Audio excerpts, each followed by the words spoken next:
Ксенечка, я люблю тебя.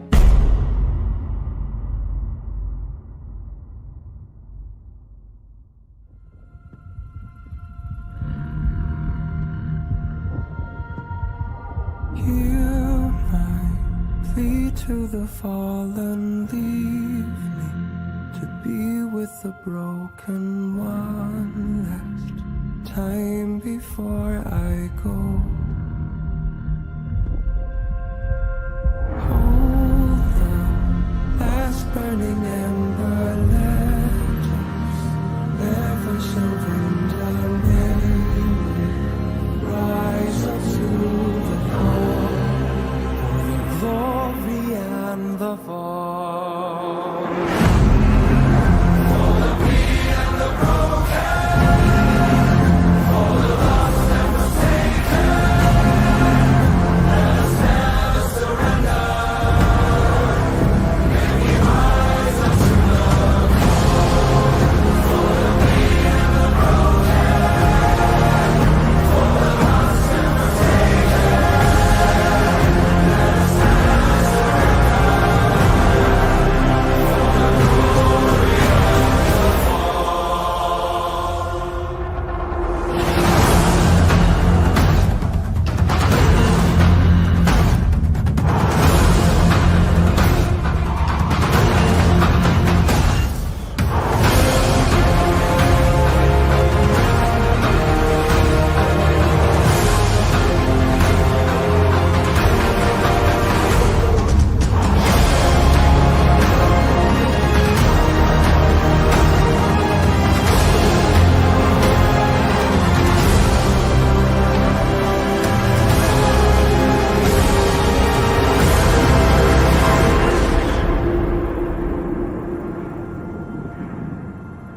the weak and the broken,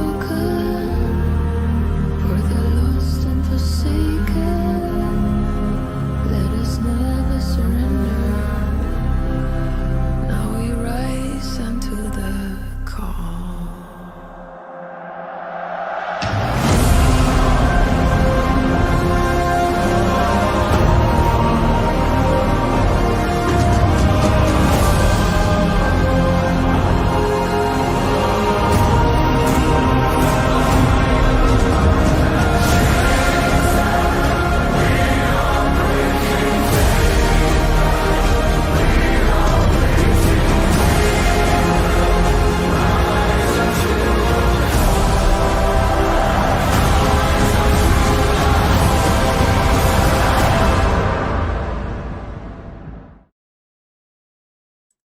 How we doing, Orc Hunters? Check on in to the stream for day 204 of the war in Ukraine. I'm Andrew from Mercado Media. Everybody comment where you're tuning in from, what city, what state, where in the world y'all are watching from. I apologize, I wasn't live last night. I was feeling a little under the weather, so I went to bed super early last night. I got a good night's sleep and we're back at it, ready to go tonight. If you guys enjoy this content on a nightly basis, if y'all could hit the like button for me on YouTube, if y'all could spam the reactions on Facebook, make sure you're following us on Facebook, make sure you're subscribed to the YouTube channel. It does help significantly. Thank you guys so much for all of your support. So getting into it right away here of the war in Ukraine, this live stream is heavily focused on the ongoing Russian invasion of Ukraine. We go through a map breakdown. I'm going to go through all the territorial changes with the map in the background. I'm going to be including videos with the map breakdown, or at least if we come across a video, or when we go through the map, when we go through the video section, I'm going to have the map up on screen so you guys can see exactly where in Ukraine this video is taking place, because they often include what city it takes place in. So I'm going to be including that as part of the update as well. We have plenty of video, like a plethora of video to go through. Lots coming out of the city of Izium, which is the most recent, largest city that Ukraine has liberated in eastern Ukraine. So all that and more, again, hit that like button, hit that subscribe button, all those good things to support. Shout out to all of our members on YouTube. Shout out to all of our supporters on Facebook. Grab that supporter badge in the bottom right corner of your chat on Facebook so you can have it next to your name. It also supports me directly. We don't have any sponsors yet. Hopefully once Mercado Media hits 100,000 on Facebook here in a week or so, we're getting real close, about 2,000 followers away from 100,000 on Facebook. And then of course YouTube, we're getting very close to 40,000 subscribers on YouTube, so that's huge, y'all. Thank you so much for all of the support for Mercado Media. So getting right into it, first piece of news that we got this evening is President Zelensky's been involved in a car accident, not seriously harmed. We're going to get into this before I do the map breakdown, but this was what had came out right before I went live. We shared a post on Facebook about it and Instagram. Thank you, Tony, for the $10 super chat.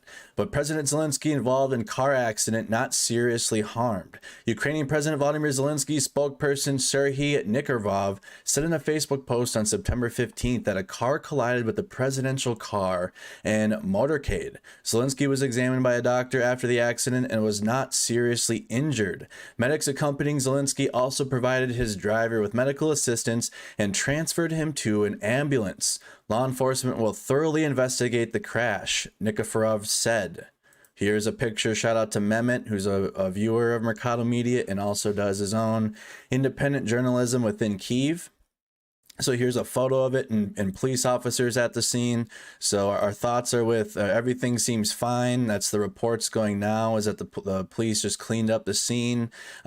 Things are ongoing. Keep in mind, President Zelensky stepped out today. He was seen in Izium, which we'll get into during our videos. He arrived in Izium and assessed all of the damage, assessed all of the buildings that had been destroyed, all of the war crimes that had been committed. So it's definitely sus at best seeing Zelensky in a car accident after stepping out, and it just shows, you know, the risks of you know, being at war and Zelensky stepping out outside of the presidential palace or wherever he's secure. Every time he steps out, it's a risk. Even if this was just an accident, it's still going to be treated very, very seriously, and it should be, especially at a wartime president. And we'll keep you guys updated if there's any changes to that story and if there's anything to update on the status of Zelensky. But thank you to Mehmet for the photo. He lives right outside of Independence Square in Kyiv, and he provided that photo to social media and everybody on President Zelensky. So let's get into it.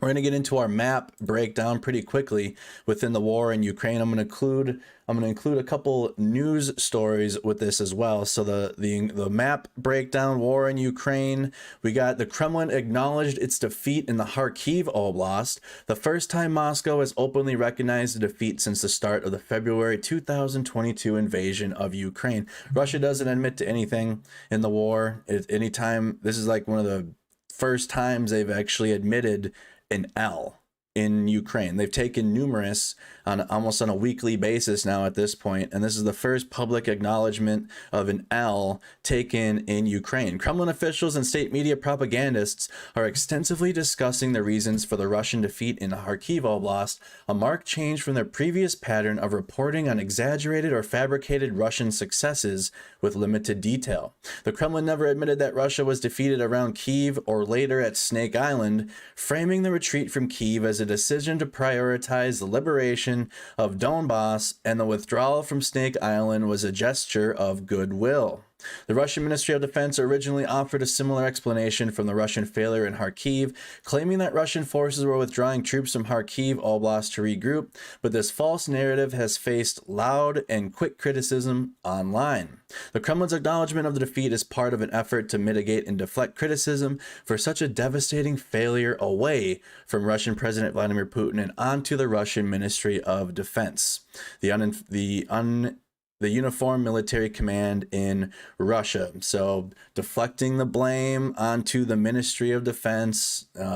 it's only going to get worse. There's only going to be more and more infighting and things changing within Russian government here. It's not getting good, but any blame on Vladimir Putin's getting the Ministry of Defense is going right under the bus. That can be expected. Kremlin sources are now working to clear Putin of any responsibility for the defeat, instead of blaming the loss of all of its occupied Kharkiv Oblast on under-informed military advisors within Putin's circle.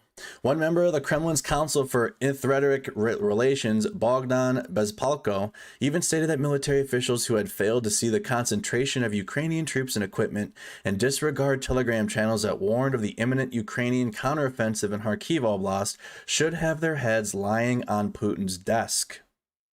The Kremlin's admission of defeat in Kharkiv shows that Putin is willing and able to recognize and even accept a Russian defeat, at least in some circumstances, and focus on deflecting blame from himself.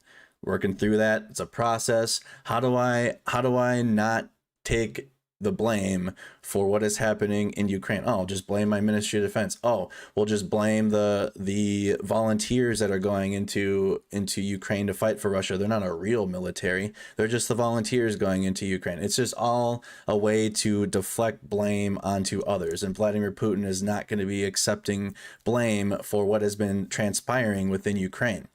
Several members of the Russian State Duma expressed concern about the dire situation on the front lines in Ukraine during the Duma's first plenary meeting of its autumn session on the 13th. Leader of the Russian Communist Party, Gennady Zyuganov, stated that Russia needs to announce full mobilization because the Russian special military operation is a war. Zyuganov said that one can end a special military operation at any time, but that a war can end only in victory or defeat, and we have no right to lose this war. Leader of the Fair Russia for Truth Party, Sergei Minarov, called for social mobilization. Leader of the Russian Liberal Democratic Party, Leonid Slutsky, also noted that Russia will continue to fight in the geopolitical scrum in the West. All three MPs had publicly advocated for Putin to recognize the independence of Donetsk and Lugansk People's Republics before the February invasion and were instrumental in setting information conditions for the invasion itself. The MPs also discussed a December date for the next hearing on a bill that will simplify the delivery of the semi-annual conscription notices. The bill, which is likely to pass, will allow Russian military recruitment centers to send out conscription notices via mail instead of presenting them in person. So they're going to be doing mail-in recruitment to the Russian military. You can mail in your application now, and who've not received a notice in the mail show up at the local recruitment center anyway. Mail order Russian military at this point. Might as well, right? Nothing in the Duma bill suggests that Putin is preparing to order general mobilization, and it is far from clear that he could do so quickly. Large-scale conscription would very likely overwhelm the Russian Ministry of Defense's ability to induct, train, and equip new soldiers, particularly since the Russian training base appears to be strained in preparing the limited numbers of volunteer battalions currently being fielded. Russia would likely first have to expand its training base significantly, a time-consuming process, and then find and prepare for combat sufficient equipment to kit out large numbers of new units before it could even begin to handle a large influx of new conscripts. So they don't have the equipment, they don't have anything necessary to be able to fully equip a large influx of brand new conscripts to go fight in Ukraine. Widely supported Russian material shortages suggest deep failures in the Russian military industry that would make generating the necessary equipment, ammunition, and supplies for a large conscript army very difficult. There's not been any identified indicators that preparations for such activities have been ordered or are underway. All right, so very far from if they wanted to fully mobilize the Russian army into Ukraine or whatever they have left. They've used up most of their resources, equipment, supply to the units that have already been sent into Ukraine. It's going to take a long time to regroup and rearm, resupply all of the Russian military units that are still in Russia that haven't been fully mobilized into Ukraine yet. They don't have enough equipment to be able to do that. Russia's defeat in Kharkiv Oblast is causing panic among Russians in occupied Ukrainian territory, servicemen, and mill bloggers. The Ukrainian main military intelligence directorate reported that Russian authorities in Crimea urged their families to flee to Russia, while employees of the Russian Federal Security Service are selling their homes on the peninsula and are urgently evacuating their families due to Ukrainian counteroffensives. The Ukrainian General Staff reported that forcibly mobilized proxy units are now suffering low morale and psychological problems. Russian mill bloggers are increasingly worrying about Ukrainian counteroffensives in different areas along the Donetsk-Zaporizhia Oblast's front line and preemptively identifying vulnerable Russian positions. So it's getting hairy for Russians living in Russian occupied territories. Those men are not able to leave the Crimean Peninsula. If you try to leave, you're going to get conscripted into the Russian volunteer unit, army, whatever, mail-in unit out there, whatever Telegram channel volunteer unit that Russia's slapped together. You're going to get conscripted, and you're going to go be cannon fodder for Ukraine. Russia's military failures in Ukraine are likely contributing to weaken Russia's leverage in the former Soviet Union. So some updates on Armenia, which happened yesterday, and I wasn't live. Armenia accused Azerbaijan of violating a Russian brokered ceasefire and attacking Armenian forces along the Azerbaijan-Armenian border on the 13th. Armenian Prime Minister Nikol Pashinyan held a call with Russian President Vladimir Putin and convened a meeting of the Collective Security Treaty Organization. This is the CSTO. It's like the antithesis of NATO. Member states later in the day, but did not invoke the CSTO's collective security agreement, according to government readouts of both meetings. The Russian Ministry of Foreign Affairs did not comment on whether the Kremlin would fulfill its CSTO obligations to Armenia if Azerbaijan continued to press its attack. Russia's hedging approach may damage Russia's relationship with Armenia and with other CSTO member states, particularly if Russia cannot provide military or peacekeeping support. The military is pretty occupied in Ukraine, taking massive L's. You think they can handle anything else right now? It's weakening Russia's actions in Ukraine is even weakening its support of its own allies in the CSTO, because all of their equipment and resources are going into Ukraine and it's just getting destroyed. And they're not able to support even its own ally countries. The CSTO is a Russia-created and Russia-dominated intergovernmental military alliance that the Kremlin claims is about collective security, but typically uses to justify or further its hybrid war aims. The degraded Russian military likely does not have sufficient forces to enforce a ceasefire or to deploy additional peacekeepers to the area after 6 months of devastating war in Ukraine. On March 13th, Russia pulled 800 personnel from Russia's base in Armenia and elements of its Nagorno-Karabakh, which is peacekeeping deployment, to replenish early losses in Ukraine. So they've already moved troops that they had in Armenia to go help in Ukraine, because it's just been a ass pounding by the Ukrainians. There's no other way to put it. I served in the military, so my language sometimes reflects upon my military service. So let's get into everything that's gone on the ground within Ukraine. Now, that was just some news updates. Now we're going to get into what's gone on the ground in Ukraine, including some video that I've found. I'm going to pull it up and show you all where it's taking place. So day 204 of the war in Ukraine. There's two main fronts now. Ukraine won in Kharkiv, so that front's done with. There's the southern axis of Ukraine, and then you have the east, which is also known as the Donbass. All right, it takes up all of this. So the two circles you see on your map is going to be the Donbass and the southern axis of Ukraine. There used to be three main fronts, but again, Ukraine totally destroyed the Russian military in the Kharkiv Oblast in the international border. So that's not even a part of the updates anymore. Ukraine won there. So two main fronts within Ukraine at this point: southern axis and the east, also known as the Donbass. So we're going to zoom in here. Here's the east. So all I did was just zoom in on this portion. I'm going to highlight the main cities of focus from both the Ukrainian side and the Russian side. And I'm going to provide updates from the Russian attack, or the Russians hopium to attack, and then I'm going to also update the counteroffensives that are happening in the area. We're going to start with the Russian attack first, and then I'm going to respond with the Ukrainian counteroffensives and what's taking place with Ukraine. So here's the main Ukrainian cities. Here's Izium, Ukrainian-controlled city of Izium, and the counteroffensives that are advancing towards the Oskol River. Here's the Ukrainian-controlled city of Sloviansk, and the counteroffensives that are advancing south of Lyman, attempting to advance towards Lyman. Likely going to see a Ukrainian liberation of the city of Lyman coming up. But here's the, as of now, Russian-controlled city of Lyman. The Ukrainians are advancing towards it, getting very close.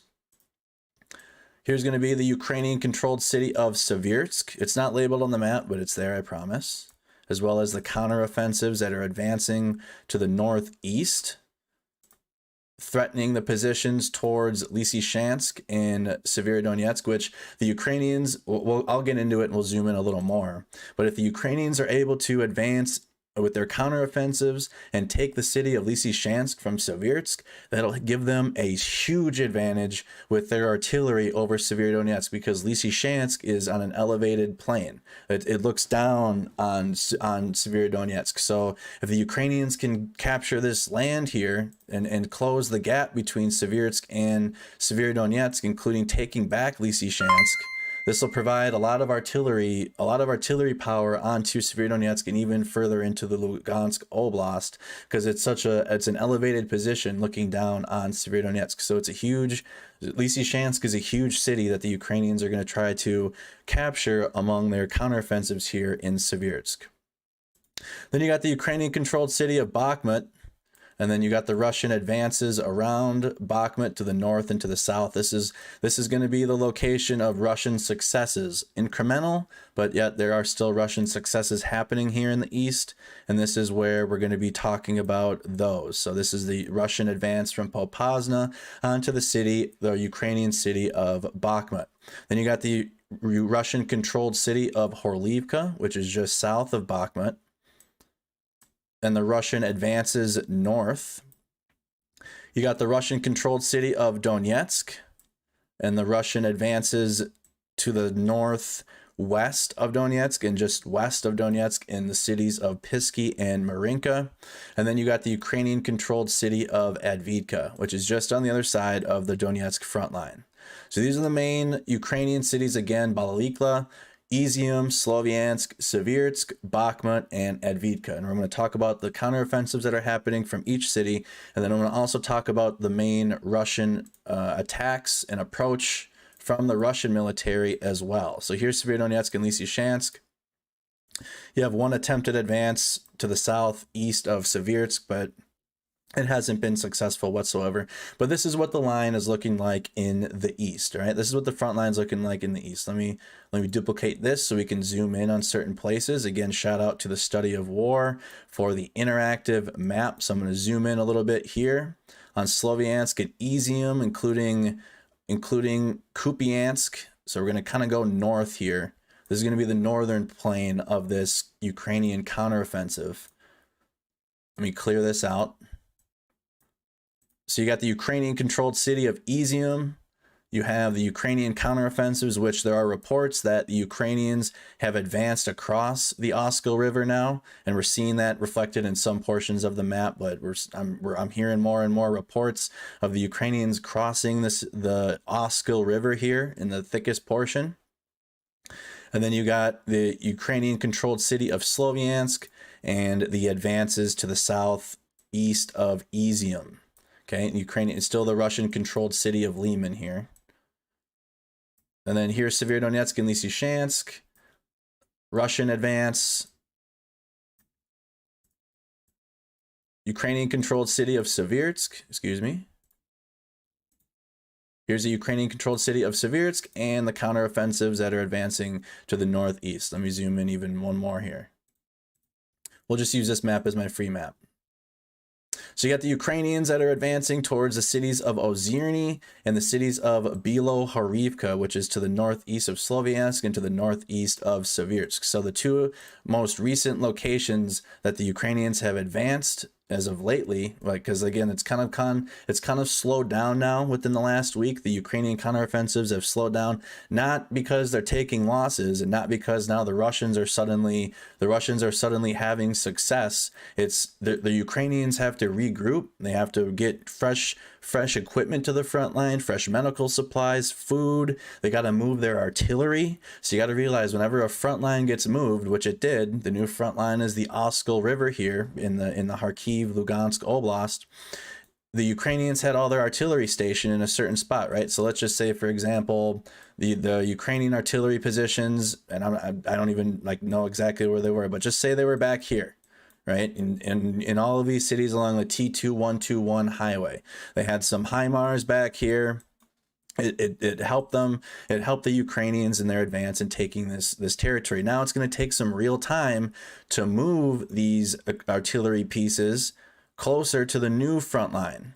That will help the Ukrainians advance again, but right now operations have slowed down in terms of the taking large swaths of land, but that's all expected because the Ukrainians need to regroup and they need to move their artillery pieces closer. They need to move all of their equipment closer to this front line now that it's changed in the Kharkiv Oblast.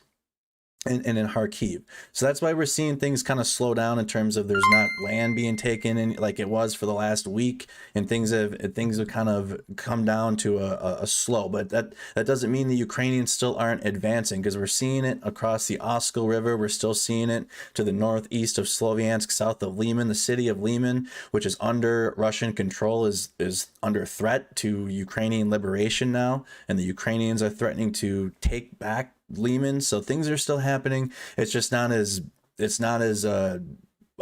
lightning strike blitzkrieg style, however you want to call it, that it was happening to the north of Sloviansk and Lyman.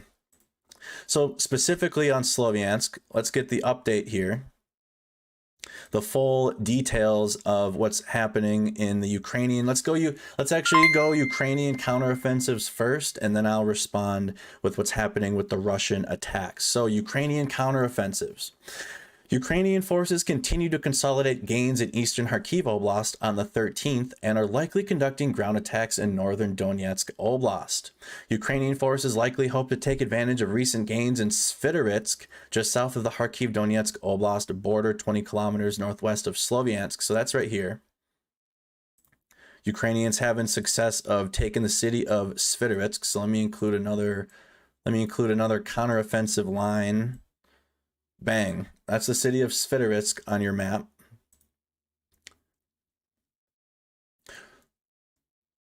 Advantage of recent gains in Svitoritsk to move east on Russian positions in Lyman, where Russian sources claim Donetsk People's Republic and Bar Special Combat Reserve Forces are repelling Ukrainian attacks.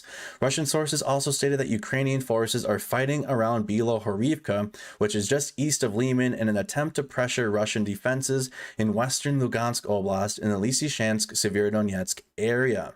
So this is Bilohorivka. Bilohorivka is over here in Severodonetsk, advancing towards Lysychansk. So you got the Ukrainians advancing in Svitoritsk, fighting over the town of Svitoritsk, trying to advance into Russian territory, as well as in Bilohorivka, just to the northeast of the town of Severodonetsk. Ukrainian forces may be threatening Russian positions along the Oskol River, which Russian mill bloggers have identified as the new front line. Again, the Oskol River goes all the way up into Russia. Highlighting the Oskol River here. That's this whole front line. This new red line, including this pocket right here we're seeing, though, is the Ukrainians advancing across the river. But up the map here, this is the Oskol River. That's what this front line is now. Okay, I'm going to highlight that so y'all see it. A Russian mill blogger claimed that Ukrainian troops forded the Oskol River at Borova, which is just 30 kilometers northeast of Izium and near the Kharkiv-Lugansk Oblast border, indicating that Ukrainian forces are continuing localized ground assaults to threaten Russian positions behind the Oskol River. Russian troops are unlikely to be strong enough to prevent further Ukrainian advances along the entire Oskol River because they do not appear to be receiving reinforcements. And Ukrainian troops will likely be able to exploit this weakness to resume the counteroffensive across the Oskol if they so choose.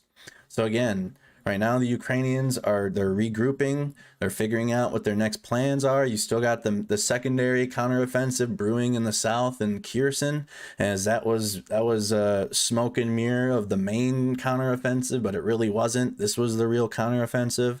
But realistically, they're regrouping. They're getting whatever supplies they need back to the new front line. They're moving up maybe some of their fobs and cobs that they have set up, like some of their military bases, moving up closer to the front line, moving their artillery pieces closer, moving the HIMARS closer to the front line, so that way they can assist with another land grab or another swath of land to be liberated by the Ukrainian forces. That's going to take some real time, as well as what's happening in the south.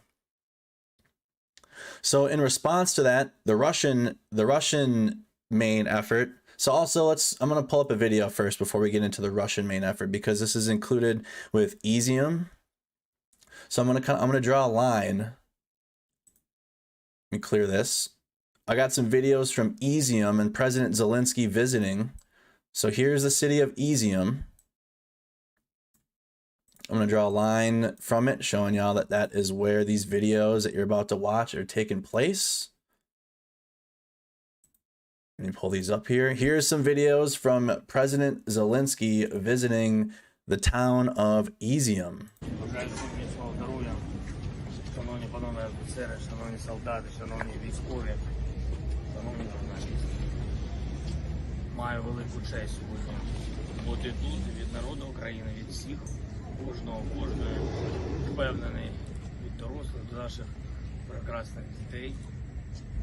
Честь подякувати всім вам за те, що ви звільняєте нашу державу від ворога, від терористів Російської Федерації і від зрадників, які з папірцями штучних республік зрадили нашій державі.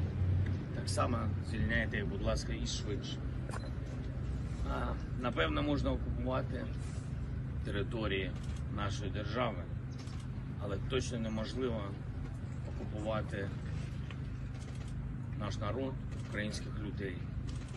Напевно, можна промувати по телебаченню брехнею мозок людям, але точно неможливо це зробити з серцями українців. Я хочу зараз подякувати вам за те, що саме зберігаєте наших людей, наші серця, дітей і майбутнє. Хотів би хвилиною мовчання вшанувати пам'ять тих загиблих, абсолютних героїв, впевнених, які звільняють нашу землю, які віддали найдорожче, що їм дали їх батьки, це їх життя. Прошу вшанувати. So that's President Zelensky standing in the city of Izium, which was just recently liberated. I'm going to pull that up on our map again. I have to fix this quick. So this is the city of Izium. Let me fix what this looks like. City of Izium marked. Yeah, there we go. In the blue circle, I have a few more, so that's why I want to fix this so y'all can see where it's at. So this is the biggest city, which the Russians had about 20 to 25,000 troops stationed in the city of Izium, and one of the biggest liberated cities as of late to be liberated by the Ukrainian troops. And this is where it is located. And I got a couple more here.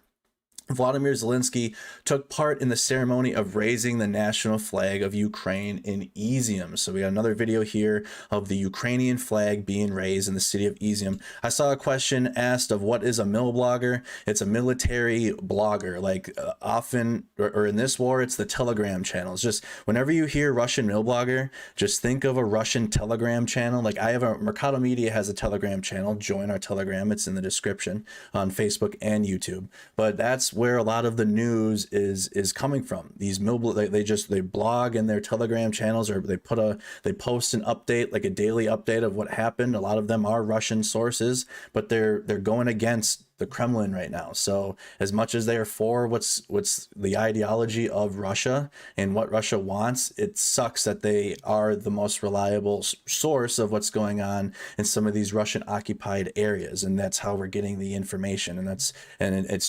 geolocated information and how you figure out where the Russians are, etc. Because official Russian sources aren't saying anything, and when they do, it's not true. So again, here's Zelensky raising the Ukrainian flag. Zelensky took part in the ceremony of raising the national flag of Ukraine in the city of Izium. Зараз на центральній площі Ізюма, поруч з розбомбленою варварними орками міською радою, готується процедура підняття державного прапора України.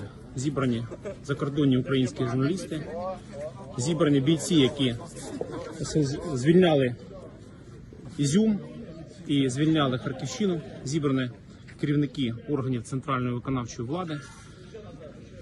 Зараз серце переповняється гордістю, коли ми бачимо, як український прапор вже майорить над будівлею Ізюмської міської ради. І це і є свобода, і це і є перемога України і українського народу. І недалік той час, коли такий флаг буде піднятий над Донецьком, над Луганськом, над Сімферополем, над Севастополем. So again, that is a ceremony raising the Ukrainian flag, signaling that the city of Izium has been liberated by Ukrainian forces. I got a couple more videos coming out of Izium. The president of Ukraine, Zelensky, visited liberated Izium in the Kharkiv region.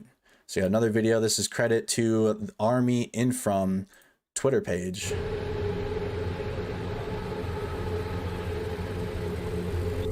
Same city.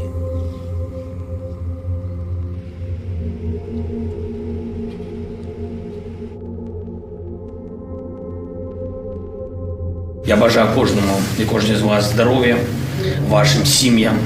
Ще раз дякую, ви абсолютно героїчні люди. Бережіть себе і народ України, і наші діти, ваші онуки ніколи не забудуть. Ну а ви, будь ласка, нікому з цих зрадників і терористів нічого не пробачайте. Handing out awards.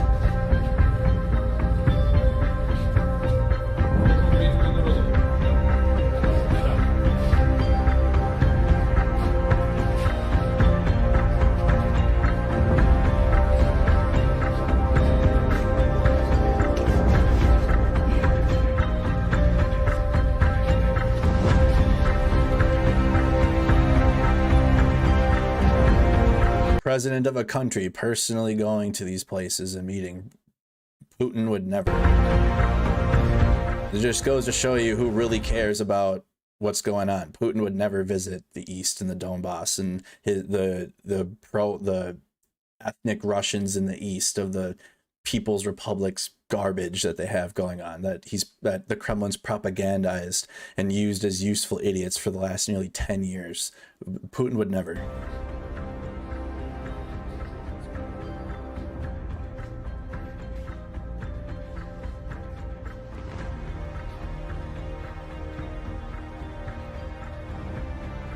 Zelensky risking his life to go to Izium.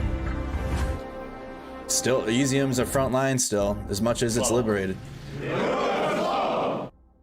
It's very much a front line, right? And that's the president of the country personally visiting the defenders and those that fought over the liberation of the city of Izium. So here's some more. Here's some more. Our team is in Izium today. We see that humanitarian needs are huge in this town. Look at how many people lined up for humanitarian aid, and you got the Russians claiming that they were the liberating Ukrainian cities when they were taking them, and they were providing humanitarian aid. Just completely garbage. They starved people. They killed, tortured people. Civilians were just killed and put in mass graves. Just the most atrocious war crimes that we've seen, likely since the Nazis in World War II, that have just taken a toll. And there's just not even enough words to say how disgusting the Russian acts have been on the Ukrainian people. But here's from the IRC and the need for the humanitarian aid, and this is a video coming from Izium. Today the ICRC is in Izium. We brought 4 trucks, 3,500 food parcels and hygiene parcels to assist the civilians who are in dire need for these essential supplies. We see that there are great humanitarian needs in this town, and we hope to be able to come back very soon to bring more assistance for the civilian population of Izium and the region around.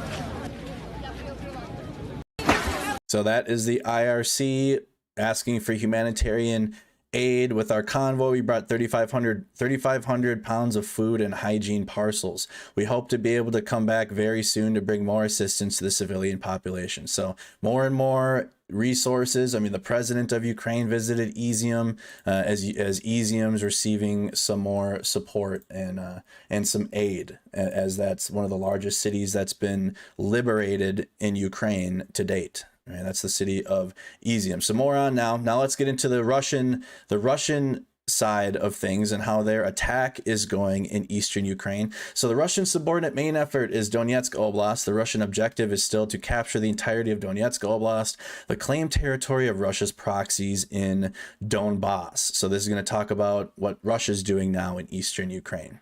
Russian forces conducted limited ground attacks in Donetsk Oblast on September 13th and claimed to have made marginal gains around Bakhmut. Russian mill bloggers claim that Wagner Group fighters took control of Mykolivka-Druha, a small settlement along the T-0513 highway 10 kilometers southwest of Bakhmut. Russian news outlet Avestia claimed that Russian troops reached the suburbs of Bakhmut and occupied positions in the industrial zone on Bakhmut's eastern outskirts.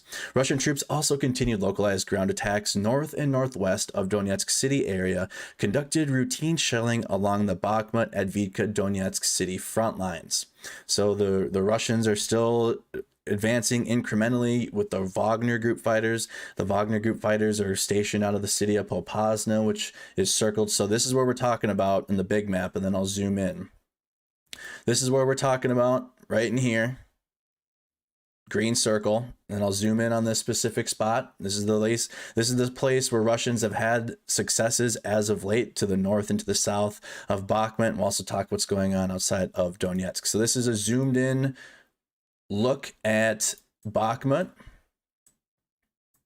Here's the Ukrainian controlled city of Bakhmut. I'll also highlight the main Russian cities here. You got Popasna. That's where the Wagner fighters are coming from. You got the direct advances onto the city. You got the Russian advances into the town of Soledar, and they took the Nov Gips factory in the middle of August. And then you have the advance on Zadytsiv, which is just south of Bakhmut. Then here's the Ukrainian controlled city of Bakhmut itself. So this is what it's looking like here on the ground. Russian sources are increasingly voicing concern that Ukrainian troops pulling forces southwest of Donetsk city and near the eastern Zaporizhzhia front line.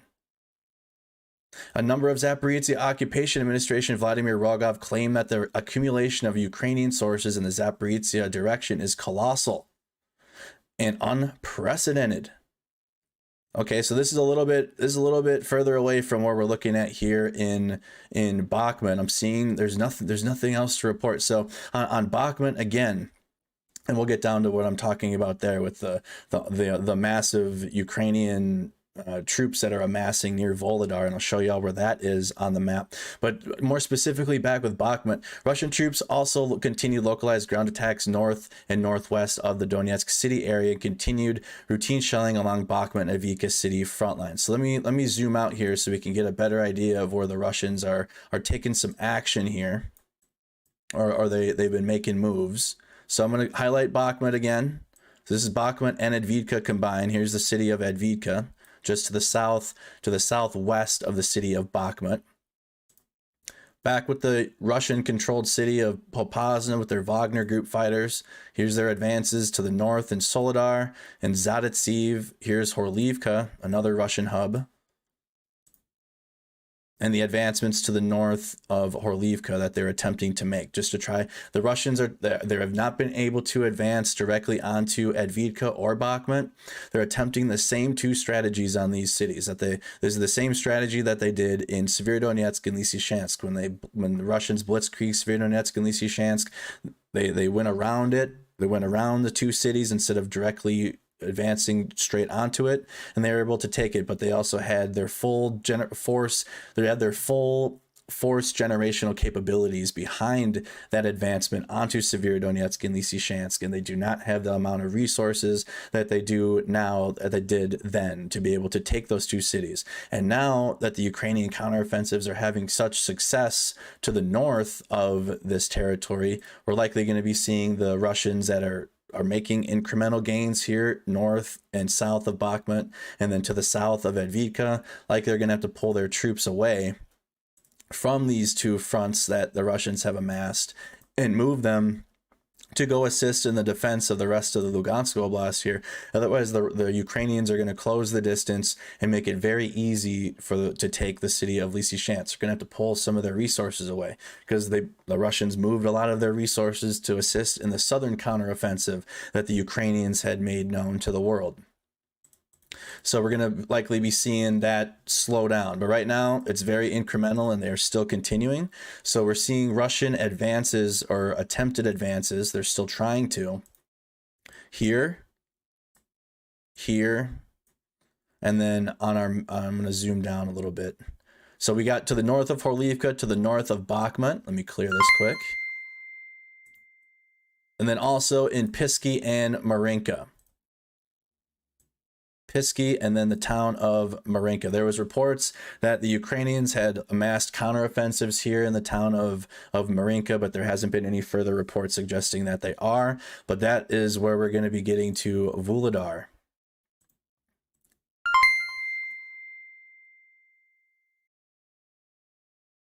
The city of Vuhledar in the Donetsk Oblast. City of Donetsk, just to the south there. I just want to make sure I get it exact. Excuse me. Clear that. There we go. So the next phase of counteroffensive that we're likely going to be seeing from the massed Ukrainian military that is taking place is down here in the city of Vuhledar. And the Russians are reporting on it. The Ukrainians are reporting on it. There's a Ukrainian counteroffensive brewing here. Right, there's units being stationed here. There's reports from both sides of the Ukrainians amassing units here. Let's get that. So Russian sources are increasingly voicing concern that Ukrainian troops are pulling forces southwest of Donetsk city near eastern Zaporizhia Oblast frontline. A member of Zaporizhia Occupation Administration, Vladimir Rogov, claimed that the accumulation of Ukrainian forces in the Zaporizhia direction is colossal and unprecedented. Russian mill bloggers further claim that Ukrainian troops are amassing near Vuhledar, which is the circle, the green circle on your screen, where they stated fighting is ongoing. No, but the sources cannot independently confirm if Ukrainian forces are indeed in the area, but the Russian mill blogger discourse about the area southwest of Donetsk city indicates a pervasive sense of nervousness over perceived Russian vulnerabilities in Donbass and southern Ukraine. So there's Russian mill bloggers that are in a panic. They're very concerned about Ukrainian forces, that there is a colossal and unprecedented amount of Ukrainian troops in southwest of Donetsk city, in the city of Vuhledar. So that could be interesting. If the Ukrainians amass a counteroffensive here, that's likely indicating one of two things, which I don't know if they're going to try to advance onto Donetsk. That would be wild. But more likely than not, is going to be the Ukrainians trying to advance southward towards Mariupol. The hold over Mariupol's weak. The administration holding Mariupol, the pro-Russian administration here in the port city of Mariupol, in which the Ukrainians were held up in the Azovstal steel plant for over a month. This could be indicators that there's a Ukrainian counteroffensive brewing to move south towards Mariupol. Moving towards Donetsk right now, again, that's something that the Ukrainians want, and Vladimir Zelensky said, listen, Donetsk, Crimea, all of it's a part of what our plans are. But realistically, that's such a stronghold right now. That's such a Russian stronghold, Donetsk. It'd be more realistic if this was if this Ukrainian counteroffensive is amassing to move southward towards Mariupol. I feel like that is going to make a lot more sense, especially since the Russians already moved their units through here to go assist in what's happening in Kherson. It's kind of like a spot to take advantage of right now. And there are reports that it is indeed taking place. So we'll keep more up to date on that. I also have a, one second. I actually have a video from Mariupol. Let me see if I can pull it up quick. Of the civilians in Mariupol singing, here we go. Crowd singing the Ukrainian national anthem in the dark as the city's residents anxiously await liberation. So again, this video is going to be coming out of Mariupol. Let me close that out. Let me pull up the full map so y'all can see where this is in regards to the entire map of Ukraine. Clear this out. So here's the full map of Ukraine. We're going to be going down to Mariupol, which is currently Russian occupied. Russian occupied city of Mariupol. And here's a video of civilians singing the Ukrainian national anthem. So this is where this video is taking place here.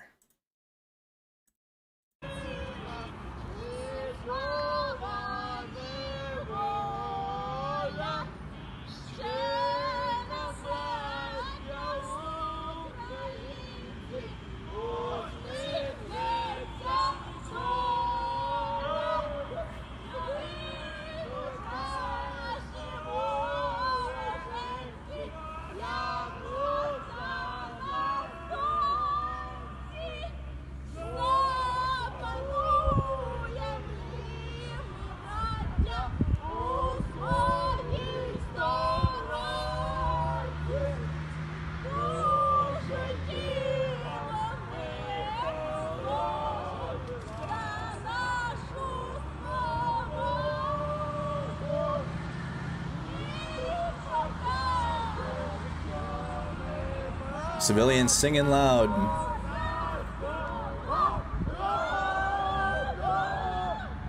Singing loud. Remember, I think it was in May, we saw the Russian propaganda trucks driving around playing Russian propaganda out their loudspeakers, and they had video.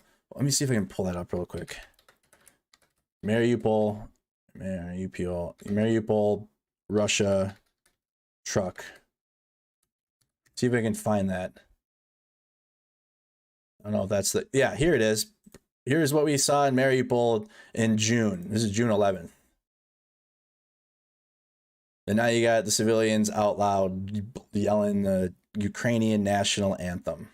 Right? This was in June, not too long ago. Just something straight out of a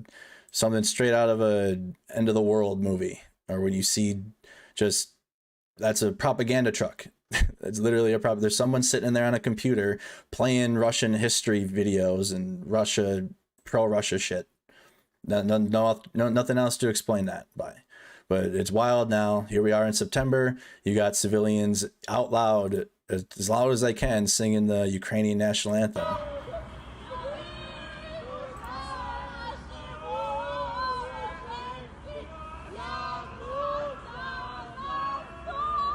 Amazing to hear. Amazing to hear. So again, that's in the still Russian controlled city of Mariupol, and we're going to keep tracking that as any indicators now. We saw indicators of the Ukrainian counteroffensive in the east well before it happened, and there was reports about it, and especially in the southeast of Lyman, as we saw the Ukrainians trying to advance in the Sherwood Forest over here before they had advanced northward. And the fact that Ukraine is stationing troops and the mill bloggers are recognizing it, because there are mill bloggers embedded in the Russian military too. So they're reporting from the front line in a sense. So in the town of Vuhledar, you got reports of Ukrainian troops. Again, what is the quote? The accumulation of Ukrainian forces in the Zaporizhia direction is colossal and unprecedented. Mill bloggers claim that Ukrainian troops amassing near Vuhledar, which is right on your screen, I'll circle it, city of Vuhledar,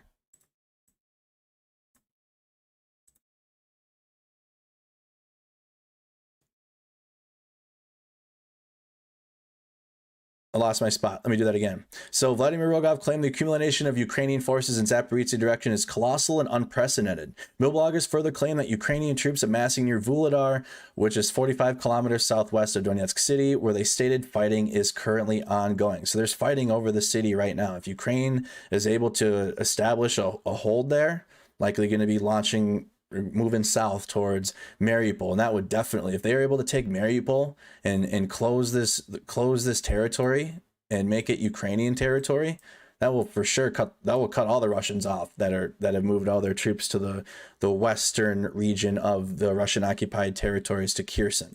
So that would cut all the Russians off if the Ukrainians go like this, go straight south, likely using the ground line of communication here, the N20 highway to Mariupol. They're able to connect this, go straight down, liberate Mariupol, Zaporizhzhia Oblast. I don't even know what that would look like, but if they're able to move down into Mariupol, that will cut off the Russians from resupplying, regrouping, sending fresh equipment over to Kherson, because that's this E58 highway. This big E58 highway connects Mariupol all the way to Kherson. Right, so I'm going to highlight where that is.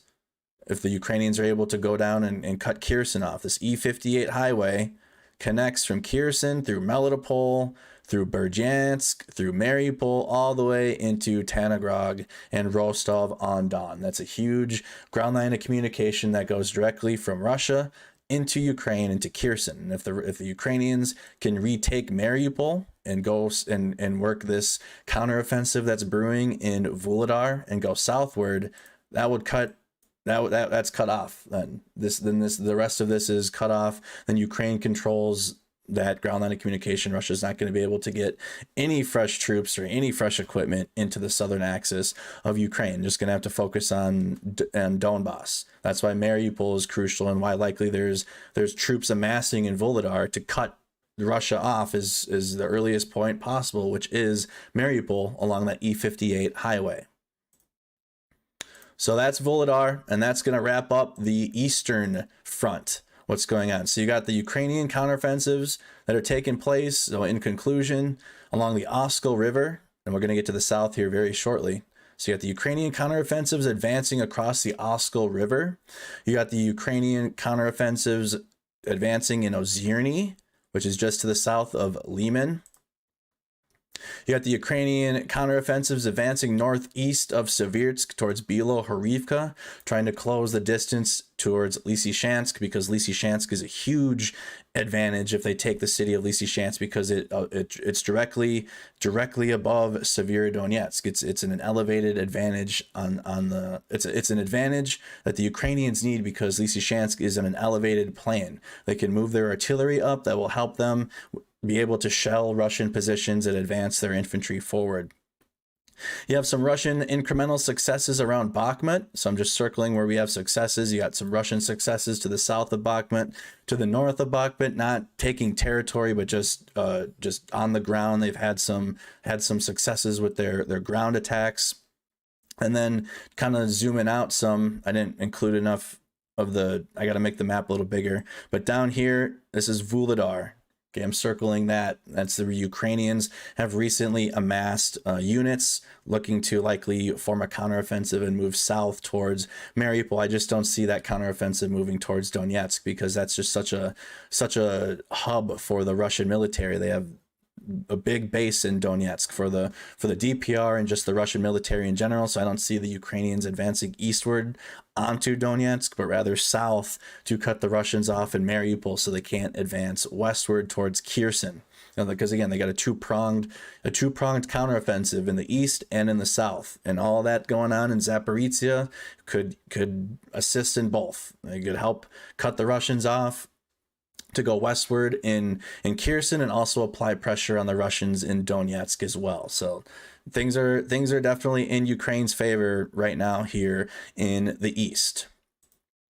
Next, we're going to go to the south, in the southern counteroffensives, and what's happening with the Russian military in the south as well. So you got the Ukrainian controlled city of Mykolaiv. We're going to start there. Here's Kryvyi Rih, Nikopol, which is just on the other side of the Dnieper River on Inodahar, because we got the Zaporizhia NPP, that nuclear power plant that we're tracking. Here's the city of Zaporizhia. I'm also going to highlight Vuhledar here, because you got the Ukrainians amassing there and the counteroffensives that are going to be moving south. Here's where the Ukrainian counteroffensives are moving from Mykolaiv to Kherson, south from Kryvyi Rih.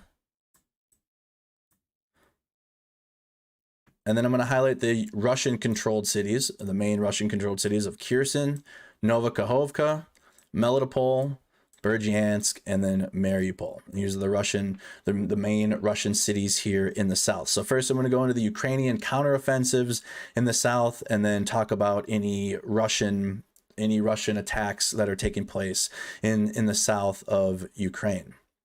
So southern Ukraine, Kherson Oblast. Ukrainian forces continued counteroffensive operations in Kherson Oblast on the 13th and the 14th. Ukrainian and Russian sources indicated that Ukrainian forces conducted ground attacks in 3 main areas along the Kherson-Mykolaiv front line. Northern Kherson Oblast just south of Dnipropetrovsk Oblast border, western Kherson Oblast along the Inhlovets River, and northwest of Kherson city. A Russian source reported that Ukrainian troops are consolidating positions in Olenyi, which is just 5 kilometers south of the Dnipropetrovsk Kherson Oblast border, and preparing for attacks along the Arkhangelsk line towards Novochaprivka. So let's look up where Oleni is, as the Ukrainians are amassing troops in this city.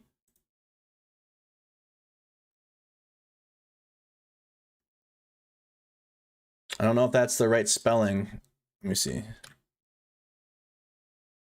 That's got to be it. So here's Oleni. This is on the other side of the Dnieper River. Okay, so you got Ukrainian troops amassed there. Let's point that out on our war map. Let me clear some of this out so I can zoom in.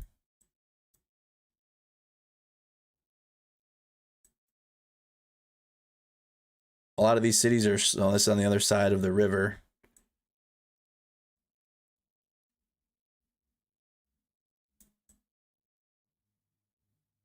Okay, where is that? Other side of the Dnipro River. Okay, just to the east of Kerry.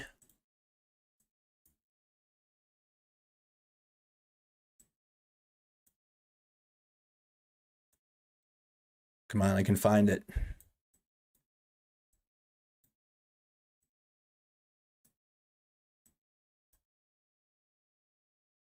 There, just to the east of Kerry. There it is, Oleni. That's deep in Russian territory.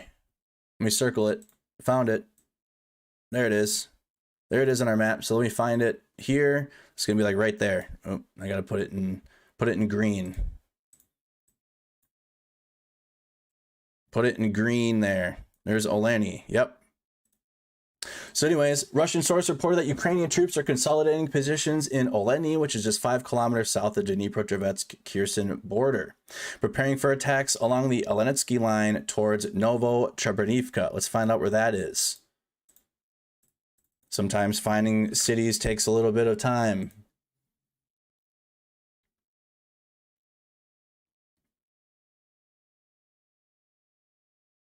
Novochabrnivka. I'm wondering if there's, okay, again, look how there's a lot of villages in this area. A lot of the villages on it. Okay, that makes more sense. Okay, retract everything I just said. That's why I looked a little further. Retract that. The Ukrainians are not that far into the Russian territory, so retract that. There's 2 cities of Olerny. That's what I was concerned. I was like, oh man, there's got to be more than one. So retract that. That's not true, not facts. Let me go into the actual city of Olerny. I gotta find it again. I found it on this map. So here is just south of Kryvyi Rih. Goodness. Okay, Arkhangelsk. Let me see if I can find it here. Oh dear. There's two Olenis, and that's not their own. Here's Novochabrnivka. Goodness. Okay, one more time. Vitskopelia. Okay. It's like finding a puzzle. doing a puzzle piece here. There's Vitskopelia. There it is. Okay. Okay, so here's the Oleni that I was looking for. Not in deep into Russian territory, but the Ukrainians are moving south from Oleni into Russian territory. That's what we're looking for here. So Ukrainian controlled city of Oleni, and here's Novo Petrivka, or one more time. How do I say it? Novo Petrivka. I'm going to circle that. There's the Russian-controlled city of Novo Petrivka, and the Ukrainian counteroffensives are moving from Oleni southward towards Novo Petrivka. I do apologize. So there's 2 Ukrainian cities of Oleni. Hopefully the Ukrainians will actually be in the other Oleni coming soon in the counteroffensives. But I apologize, I was wrong while I was going through this. That's a different Oleni over here. Hopefully the Ukrainians will liberate that city soon too. But the Oleni I'm referring to, so let's go back. Here's the full map. Here's Mykolaiv. It's just to the east of Mykolaiv.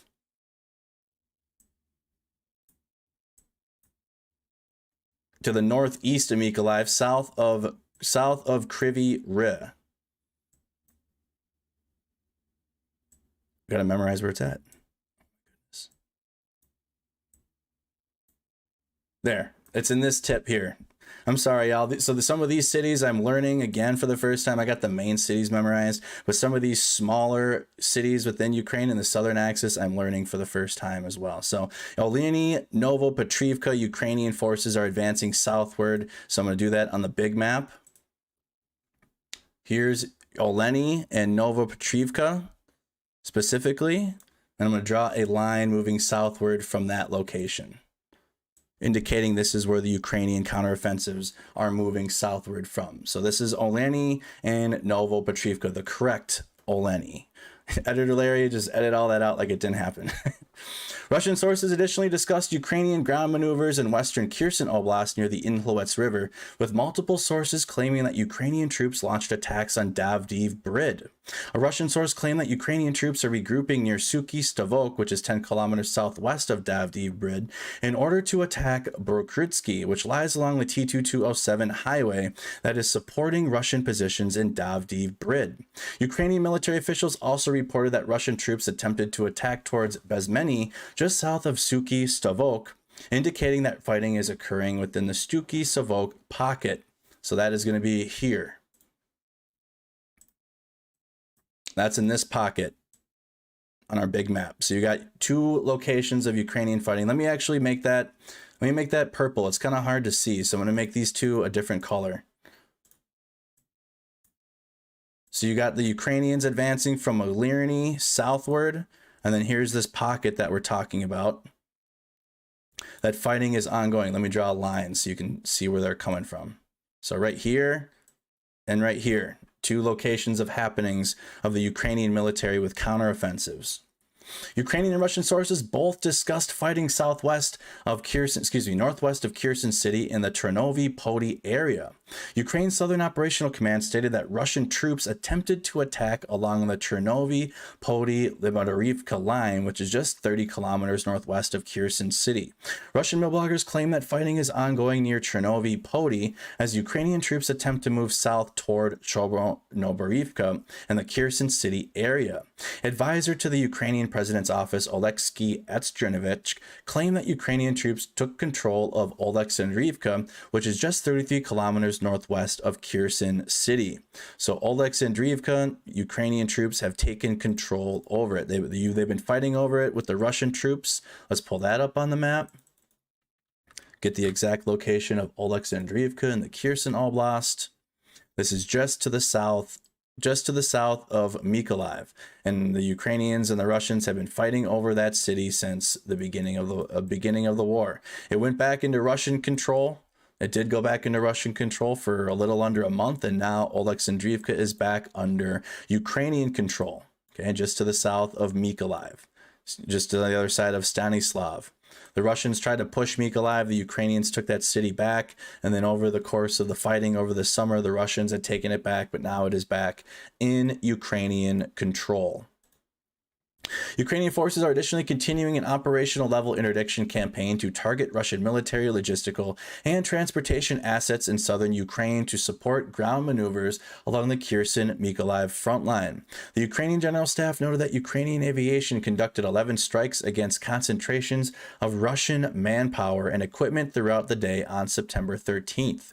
Ukraine's Southern Operational Command stated that Ukrainian troops continued fire missions against Russia's military and logistics assets throughout Kherson Oblast. Social media footage within Kherson City indicates that Ukrainian troops struck the suburbs of Kherson City on the 13th as part of a wider interdiction campaign. The Russian Ministry of Defense did not comment on Ukrainian actions in the Kherson Oblast at all on September 13th, despite an apparent uptick in Russian Millblogger coverage of the offensive compared to the last few days. So that is what is taking place with the Ukrainian counteroffensive. So we're seeing some territory being liberated by the Ukrainian military. Obviously not as much as we're seeing over in the east with the massive Ukrainian advancements into Russian territory, but we are seeing some of it in certain pockets. More specifically, if we're looking at our map, this is a zoomed in portion of what we're looking at. You got the Ukrainians advancing here and advancing here. These are the two locations in which we're seeing some Ukrainian counteroffensive successes in the south. On the other hand, the supporting effort for the Russian military. So now here's the update for what's happening for the Russian side of things. Russian forces did not conduct any confirmed ground assaults in western Zaporizhia Oblast on the 13th and continued routine shelling along the line of contact in Zaporizhia, Mykolaiv, and Dnipropetrovsk Oblasts. A Russian millblogger claimed that Ukrainian troops are preparing to attack Orykhchiv in the direction of Tokmak, indicating continued concern in the Russian information space regarding attempted Ukrainian advances all along the southern axis. So you got Orykhchiv. Let's look up that. So this is just to the southeast of Zaporizhia.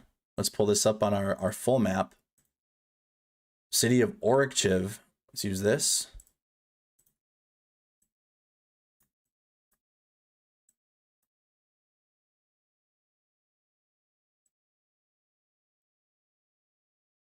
So here's the Ukrainian-controlled city of Zaporizhia. Here's Orykhchiv, and the reports that the Ukrainians are launching counteroffensives from the city of Orykhchiv. I don't know where they're advancing to. I haven't seen any reports suggesting that they're liberating territory in this region. The only reports of concern is going to be in Vuhledar, which is a little bit further eastward from Orykhchiv. But it is important to point out that the Ukrainian troops are preparing to attack from Orykhchiv towards Tokmak. So where's Tokmak? Southward. So the Ukrainians are looking to attack. So they're forming in Orykhchiv. Let me clear this. There's a city, the Russian-controlled city of Tokmak. Orykhchiv. Tokmak, Ukrainians are massing troops to advance southward, being reported from the Russian side. So this is a Russian report, Ukrainians moving southward. Indicating continued concern that the Russian information space regarding attempted Ukrainian advances all along the southern axis. So we're going to see an increase of Ukraine, at least there's a concern. The Russian millbloggers are in a full panic. They're in full concern of the Ukrainians advancing in the south now after we've seen the advances in the east. So that is it within the southern axis. There's been no reports of the Russians gaining ground, only reports now of the Ukrainians amassing troops to launch further counteroffensives into the southern axis, right? And that's being reported from the Russian side as well, not just from the Ukrainian side. So the mobilization and force generation effort. So this is how Russia sends its troops into Ukraine, right? This is how they're being paid. This is how much money that they're making. This is what their units are being called. This is the mobilization and force generation efforts of the Russian military. Ukrainian forces provided the first visual evidence of Russian forces using an Iranian-made drone in Ukraine on the 13th. Ukrainian forces either shot down or recovered fragments of of an Iranian-made drone in Kupiansk in the Kharkiv Oblast. A Ukrainian service member shared Twitter imagery of a drone fragmented labeled M412 Gurin-2, which may be the Russian name for Iran's Shahed-136 kamikaze drone. The Shahed-136 is a single-use drone that can actively search for targets after launch rather than following a pre-programmed path. Let me see if I can find a video of that taking place. A lot of these sources connect to a Telegram channel.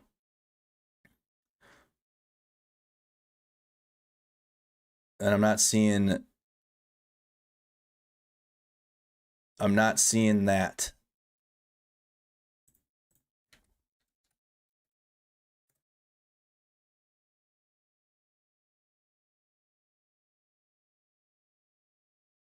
I got the picture though. All right, I found a picture of it. Iranian attack UAV Shahed-136 eliminated by the Ukrainian army near Kupiansk in the Kharkiv region. Russia and Iran, a perfect union of two despots. There it is. Images of the destroyed Shahed-136 Iranian drone. There's the tail number. So like I said, like if there was ever a time when the Russian trolls were claiming that HIMARS had been destroyed, that there would be photos. We have photos of destroyed Iranian UAVs before we've actually seen destroyed photos of a HIMARS.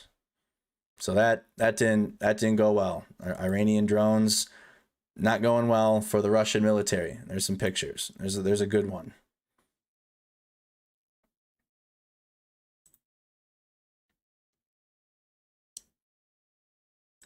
So now activity in occupied areas. So this is still what's going on in some of these occupied areas within Ukraine, and the hopes to annex some of these cities in the southern axis and the east.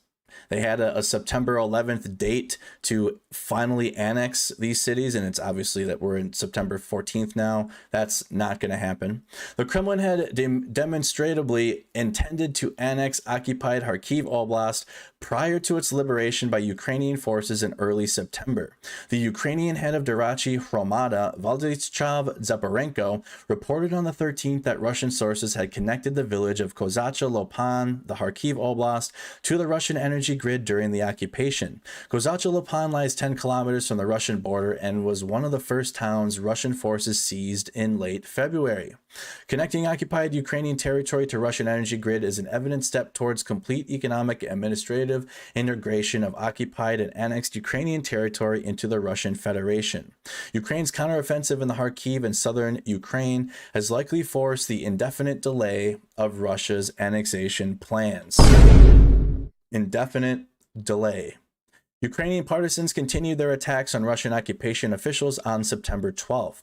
The Ukrainian Resistance Center reported that Ukraine's partisans conducted an improvised explosive device attack, an IED attack, on September 12th, targeting the Russian-appointed rector of Kherson State University, Tatiana Tomilina, at her apartment. The attack reportedly killed a Chechen bodyguard and led to Tomilina's hospitalization. The Ukrainian Resistance Center emphasized that Tomilina organized the illegal collection of personnel data and of students of the occupied pseudo-university and was responsible for the Russification of the region and propaganda being spread.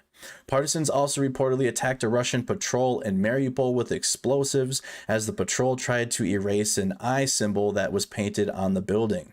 The attack injured 3 Russian occupation personnel. A letter found in the Ukrainian but not Russian alphabet had become a Ukrainian resistance symbol since the invasion has began. So given some updates on what's happening in some of these occupied cities, the hope to annex them has fallen through, and the plans to annex these cities have failed indefinitely. So some key takeaways from everything that I've gone through in this map breakdown. The Kremlin has recognized its defeat in the Kharkiv Oblast, the first defeat Russia has acknowledged in this war. The Kremlin is deflecting blame from Russian President Vladimir Putin and attributing it instead to his military advisors. So again, he's blaming the Russian Ministry of Defense rather than taking the blame himself. The Kremlin is likely seeking to use the defeat in Kharkiv to facilitate crypto mobilization efforts by intensifying patriotic rhetoric and discussions about about fuller mobilization while revisiting a Russian state Duma bill allowing military to send call-ups for the regular semi-annual conscription by mail. Mail-in Russian troops or mail-in Russian soldiers. Nothing in the Duma bill suggests that Putin is preparing to order general mobilization, and it is far from clear that he could do so quickly in any case. The successful Ukrainian counteroffensive around Kharkiv Oblast is prompting Russian servicemen, occupation authorities, and mill bloggers to panic. Russia's military failures in Ukraine are likely continuing to weaken Russia's leverage in the former Soviet Union as Russia appears unwilling to enforce a violated ceasefire it brokered between Armenia and Azerbaijan to allow Armenia to invoke provisions of the Russia-dominated Collective Security Treaty Organization in its defense. Ukrainian troops likely continued ground attacks along the Lyman-Yampil-Bilohorivka line in northern Donetsk Oblast and may be continuing limited ground attacks across the Oskol River in the Kharkiv Oblast. Russian and Ukrainian sources indicated that Ukrainian forces are continuing ground maneuvers in 3 areas of Kherson Oblast as part of the ongoing southern counter-offensive. Russian troops made incremental gains south of Bakhmut and continued ground attacks north throughout the Donetsk Oblast, and Ukrainian forces provided the first visual evidence of Russian forces using an Iranian-made drone in Ukraine on September 13th, and that is your map breakdown for the ongoing war in Ukraine. If you guys like these map breakdowns, please leave a like, leave a comment, let me know anything you'd like to see change, anything you'd like to be added to these map breakdowns. I also provide a live stream covering all of the events in Ukraine on a day-to-day basis at 8 p.m. Central, 9 p.m. Eastern. Y'all can tune into the live streams every single night. And thank you for supporting these map breakdowns. Thank you again. So we're going to continue on now. We have some video to go through. I have lots of video to go through. Feel free to ask any questions. That is edited into a beautiful video from editor Larry. So I record that whole part of it, and then I got to send it over to Larry. He edits it, and that gets posted at 2 p.m. Central Time, 3 p.m. Eastern, about a 20 to 25 minute video version of what y'all just watched for the last hour. And it's a nice edited video. He does a great job. Shout out to editor Larry, and as well as the mod team at Mercado Media. Also, let's do a viewer check-in. Comment where y'all are tuned in from, what city, what state, where in the world y'all are watching from. We need to have a safety meeting. This is a 420 friendly newscast, and that is a lot of talking I got to do going into the map. So I'm gonna be going into the video clip section. Feel free to ask any questions, but we're gonna have a safety meeting.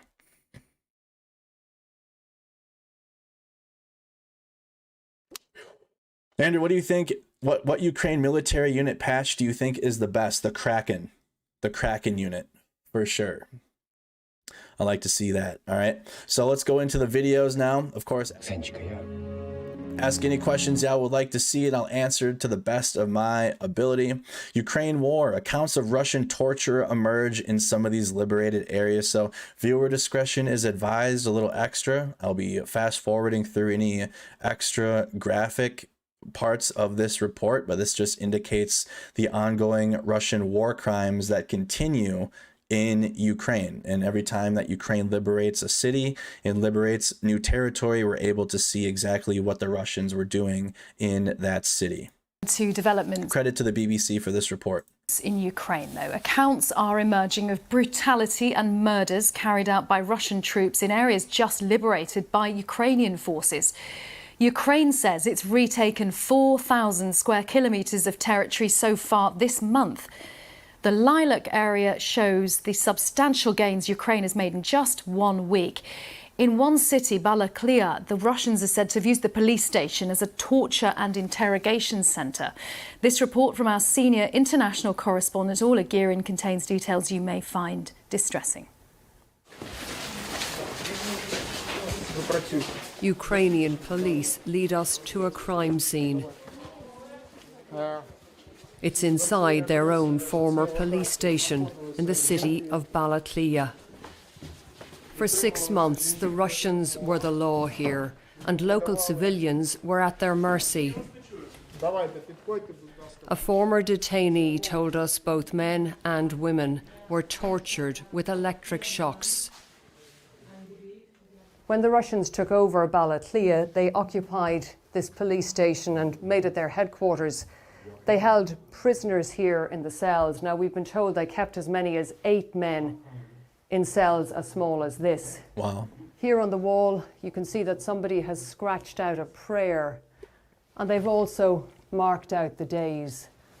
The police Wow. say that local people were terrified to even pass by this building, afraid that they would be captured by the Russians. Ukrainian investigators are here now, beginning to gather evidence about what happened behind these walls from people like Artyom, who was held for more than 40 days. They made me hold 2 wires, he said, attached to an electric generator. Wow. The faster you spin it, the higher the voltage. They kept spinning it and asking questions. They said I was lying, so they did it more. It happened to some prisoners every other day. Jesus, dude. The Russians made sure everyone inside heard the screams, he says, by turning off the ventilation system. But now freedom has come, a moment of celebration. Ukraine's victory was swift. In a nearby village, neighbours able to meet again, to breathe again, after 6 long months of occupation. For Vasily, there's relief, but he still can't fathom what's happened. Houses have been destroyed, he says. Children have no place to study. Wow. We were together with Russia. I was in the army in Moscow. I worked there. My sister is there, and I can't visit her. I don't know if she's dead or alive. The next battles here will be rebuilding, getting power and water back on, and keeping the enemy at bay. The Russians were only pushed out of here last Thursday. One of their final acts was the destruction of this school. Now Ukraine is back in control. The recent gains aren't just a military victory, they're a psychological victory. And they're a message to Ukraine's allies in the West. We can beat the Russians. Keep supporting us. For many, life here now is a hand-to-mouth struggle. Please don't push, he says. Everyone will be helped. But this one small aid truck was quickly overwhelmed. In the queue, Vyacheslav and his granddaughter Zlata, who didn't come away empty-handed. Was she very frightened in the last few months? Zlata, did she understand what was going on? She was very frightened, he told me, hysterical and shouting. She couldn't sleep properly, but we took care of her as best we could. For some, the liberation of Balaklia came too late. Petro Shepel, a taxi driver, was killed with his passenger. The authorities who exhumed the bodies say they were shot dead by the Russians.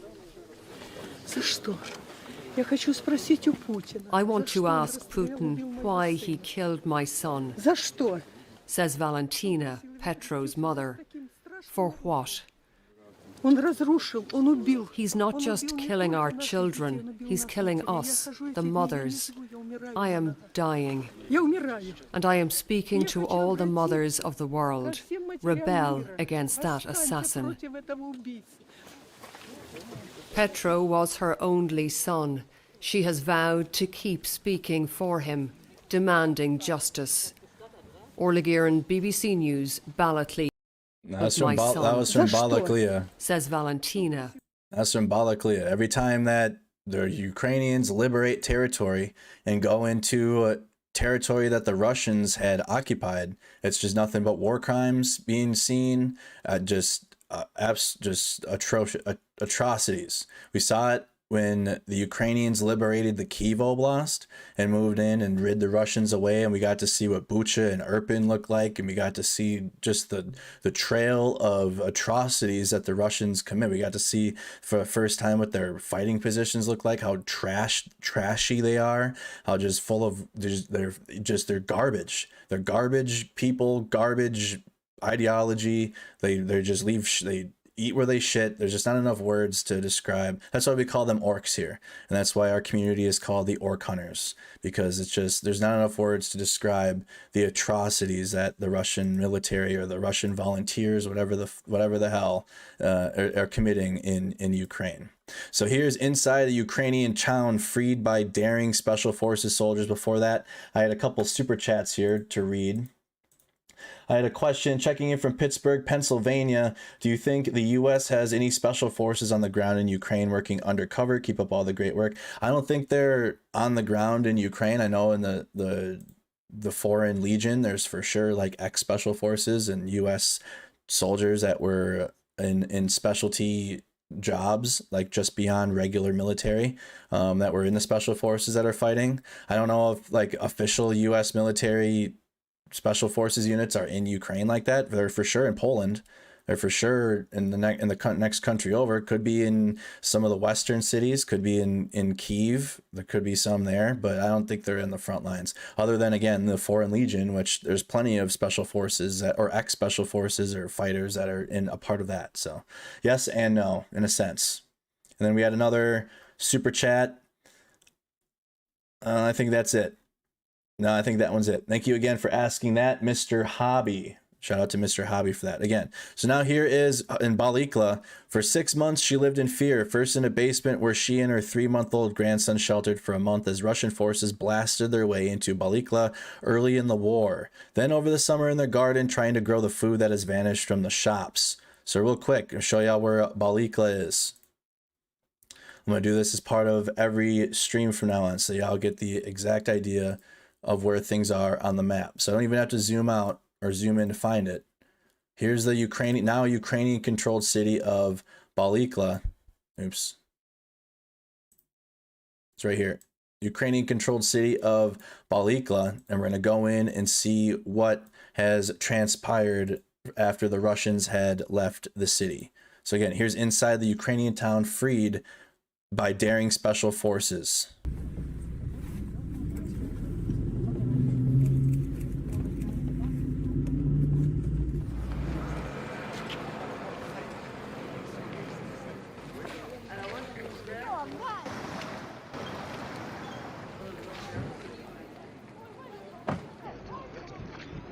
Ми біжали як миші.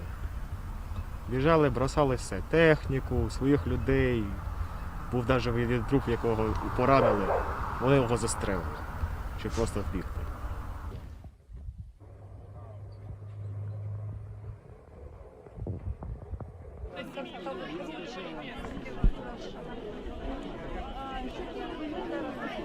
I got you, F Mertz. I got you. I see it. I'll answer that after this video.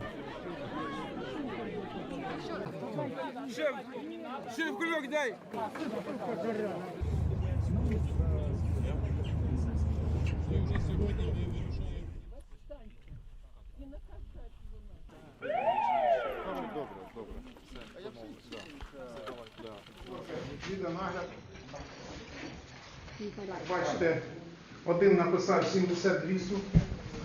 Вибралися на Передайте нашим, що ми їх бачимо. Я вам зараз кажу, я б не сказала, що вони не обіцяли. Вони вбили.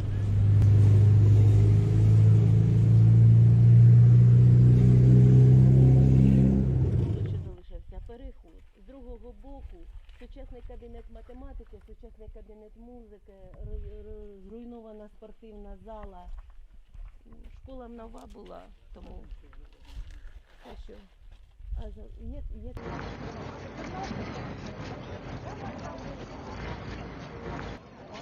Росіяни зазнали тут поразки. Вступаючи, російська армія, як і під Києвом, все за собою мінує і підриває мости. Basically, don't be complacent. Another good way to put that. Despite this is nothing to do with Ukraine. Despite the Ukrainian wins as of late, it's important not to get complacent. There's still, like she said, there's still mines placed. There's still dangers of the remnants of the Russian military that the Ukrainians need to clear out. You know, it's not just like you can return back to normal life again and get back out there. They're still in range of artillery. The Russians are for sure going to respond by killing civilians and by targeting civilian populated areas in Ukraine. So it's very important, though, even though that there's Ukrainian wins, it's still important to be vigilant and not get complacent, especially at this point with the Ukrainian successes, and to not get overly excited and then start making mistakes because of the successes being made. So F. Mertz asked, my guess is a week or two ago was a strike south to Mariupol, but Berdyansk may be more of a sound tactical move. They could hit the Kerch bridge from there. What do you think? Good. Yes, they could hit the bridge from there, but I feel Mariupol is more of an important target for the Ukrainians, both just for the news in general. Mariupol was such a huge deal for such a long time. It means a lot to the Russians. It was propagandized. You know, it just would be a huge demoralizing defeat for the Russians to lose Mariupol after they had that was like one of their biggest successes of this invasion, and then just to lose it after all that. And they had fought for a month, and the Ukrainians that held out in the Azovstal steel plant for a month straight, that captured the Western media and was like, holy shit, like the kids and the elderly were finally released through negotiations, and then the people were trying to leave, but the Russians kept mining the way. It was just such a big deal. And I think that the Ukrainians taking back Mariupol is advantageous, both by cutting off the Russians along the E58 highway, because why would they move over to Berdyansk when they can just cut the Russians off in Mariupol anyways? And again, Mariupol means a little more than Berdyansk. I mean, the ship, the Moskva was hit in Berdyansk, but beyond that, I feel like Mariupol just has such a more significance for Ukraine than if they were just to go down to Berdyansk. And again, they can cut the Russians off sooner in Mariupol along that E58 before they get to Berdyansk, and then they can move westward from Mariupol. So that's why I feel that they're going to move towards Mariupol instead of Berdyansk. But great question from F. Mertz. Here's a video I got. Ammunition and equipment left behind by Russian soldiers in Ukraine. So the 45-second video just kind of shows you how quickly the Russian soldiers left their positions, equipment, vehicles. I mean, there's just a plethora of these videos.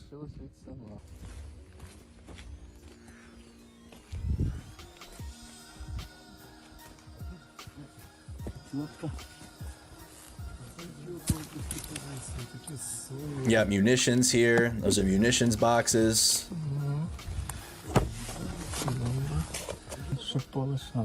There's some grenades in there. There's an AK-12. Look at how dirty it is, though. Like I was just saying a little earlier, how dirty their shit is.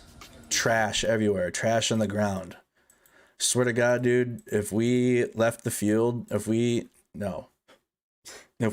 even went to a field problem, because again, I served in the U.S. military, I served in the U.S. Army. If we left I can't even imagine a scenario about this, but if we even left like a piece of trash, like one piece of trash on the ground too long in the area, like we'd get lit up by our NCO. Like my sergeant would, like it's called a police call.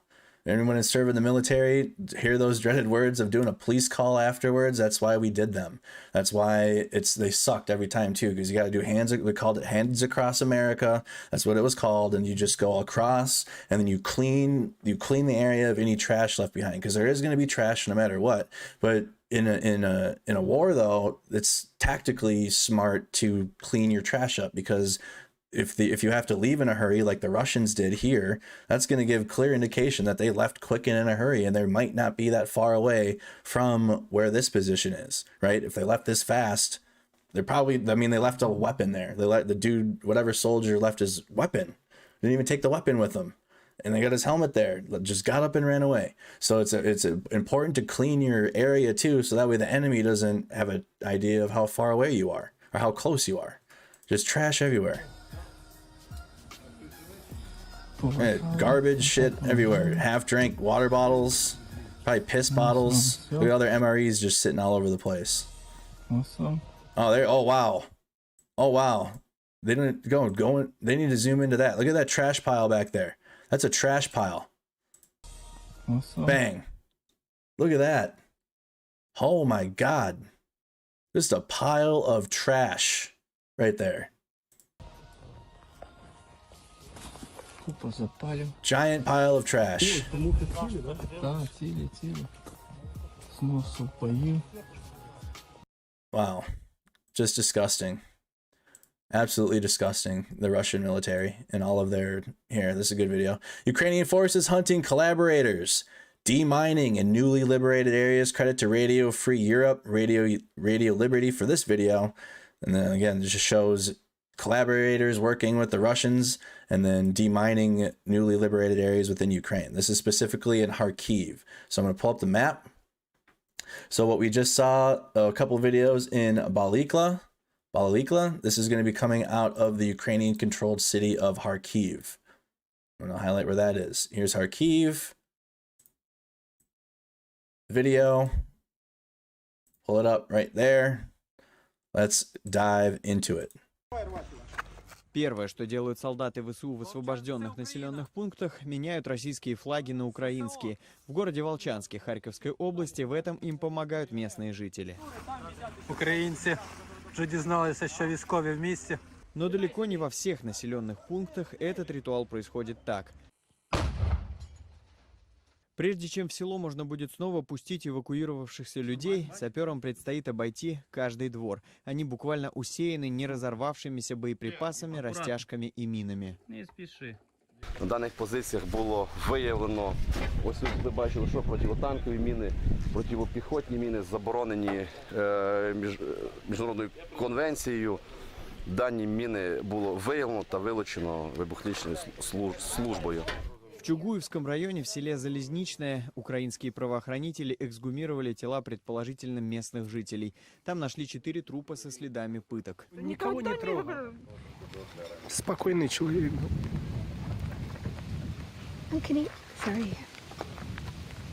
Talking about his friend. В городе Изюм за время оккупации погибли не меньше 1000 гражданских. Об этом накануне сообщил депутат Изюмского. Said about 1,000 civilians were killed in Izium, according to council member Matskim Strelnikov. Some 1,000 civilians were killed in Izium. Погибли не меньше 1000 гражданских. Об этом накануне сообщил депутат Изюмского горсовета Максим Стрельников. З тої інформації, якою ми володіємо, щонайменше 1000 місцевих мешканців, на жаль, загинули внаслідок саме військових дій. Але, на жаль, ще більша кількість, ми вважаємо, людей постраждала через те, що їм не змогли вчасно надати необхідну медичну допомогу, оскільки російські окупанти так само ще в березні зруйнували всі заклади охорони здоров'я в Ізюмі. В Харьковской области российские военные уничтожили больше зданий, чем в соседней Сумской и Луганской областях. Обстрілами зруйновано 10 890 об'єктів, із яких 7817 – це житло мирних громадян, приватні будинки та багатоповерхівки. Сейчас, когда на освобожденных территориях стало чуть более безопасно, здесь активнее начали работать следователи и оперативники СБУ. Они ищут подозреваемых в коллаборационизме. Сегодня в спецслужбе сообщили о задержании в Харьковской области женщины, работавшей в оккупационной администрации. А перед этим о задержании еще 2 людей, которые попытались возглавить деревообрабатывающее предприятие, пока в Купинске находились российские военные. Ukrainians advancing towards the city of Kupiansk. Well, they've taken most of it. There's just a little bit left on the other side of the Oskol River. It's going to be liberated very soon. Hear more from Radio Free Europe. Ukrainian forces find bodies and torture stories in liberated towns. So some of this might be. So we have some that we've heard already. This is going to go into a couple more interviews from others. We heard the first gentleman's story where he had to hold the wires and he was electrocuted. Just graphic stories. I'm not seeing any videos of that, but the nature of the things that they're going to be talking about is graphic in nature. They live through it. So this is the atrocities that have been committed upon these civilians after the Russian occupation. So Ukrainian forces find bodies and torture stories in liberated town, more specifically on the city of Balakilia. Okay, so we're going back. That's the city of Kharkiv. It's just to the south of the city of Kharkiv, just to the southeast. So let's zoom in really quick. Okay, here's the city of Balakilia. Balakilia. I'm going to highlight that, and then we'll watch the video. Here's the city on our map.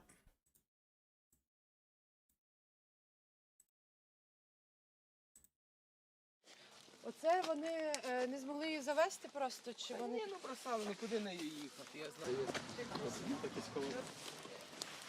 Бачите?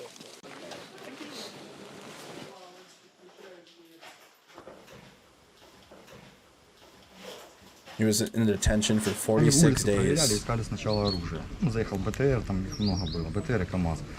Зашли в дом, начали лазить. Ну, по шкафам, по этому самому.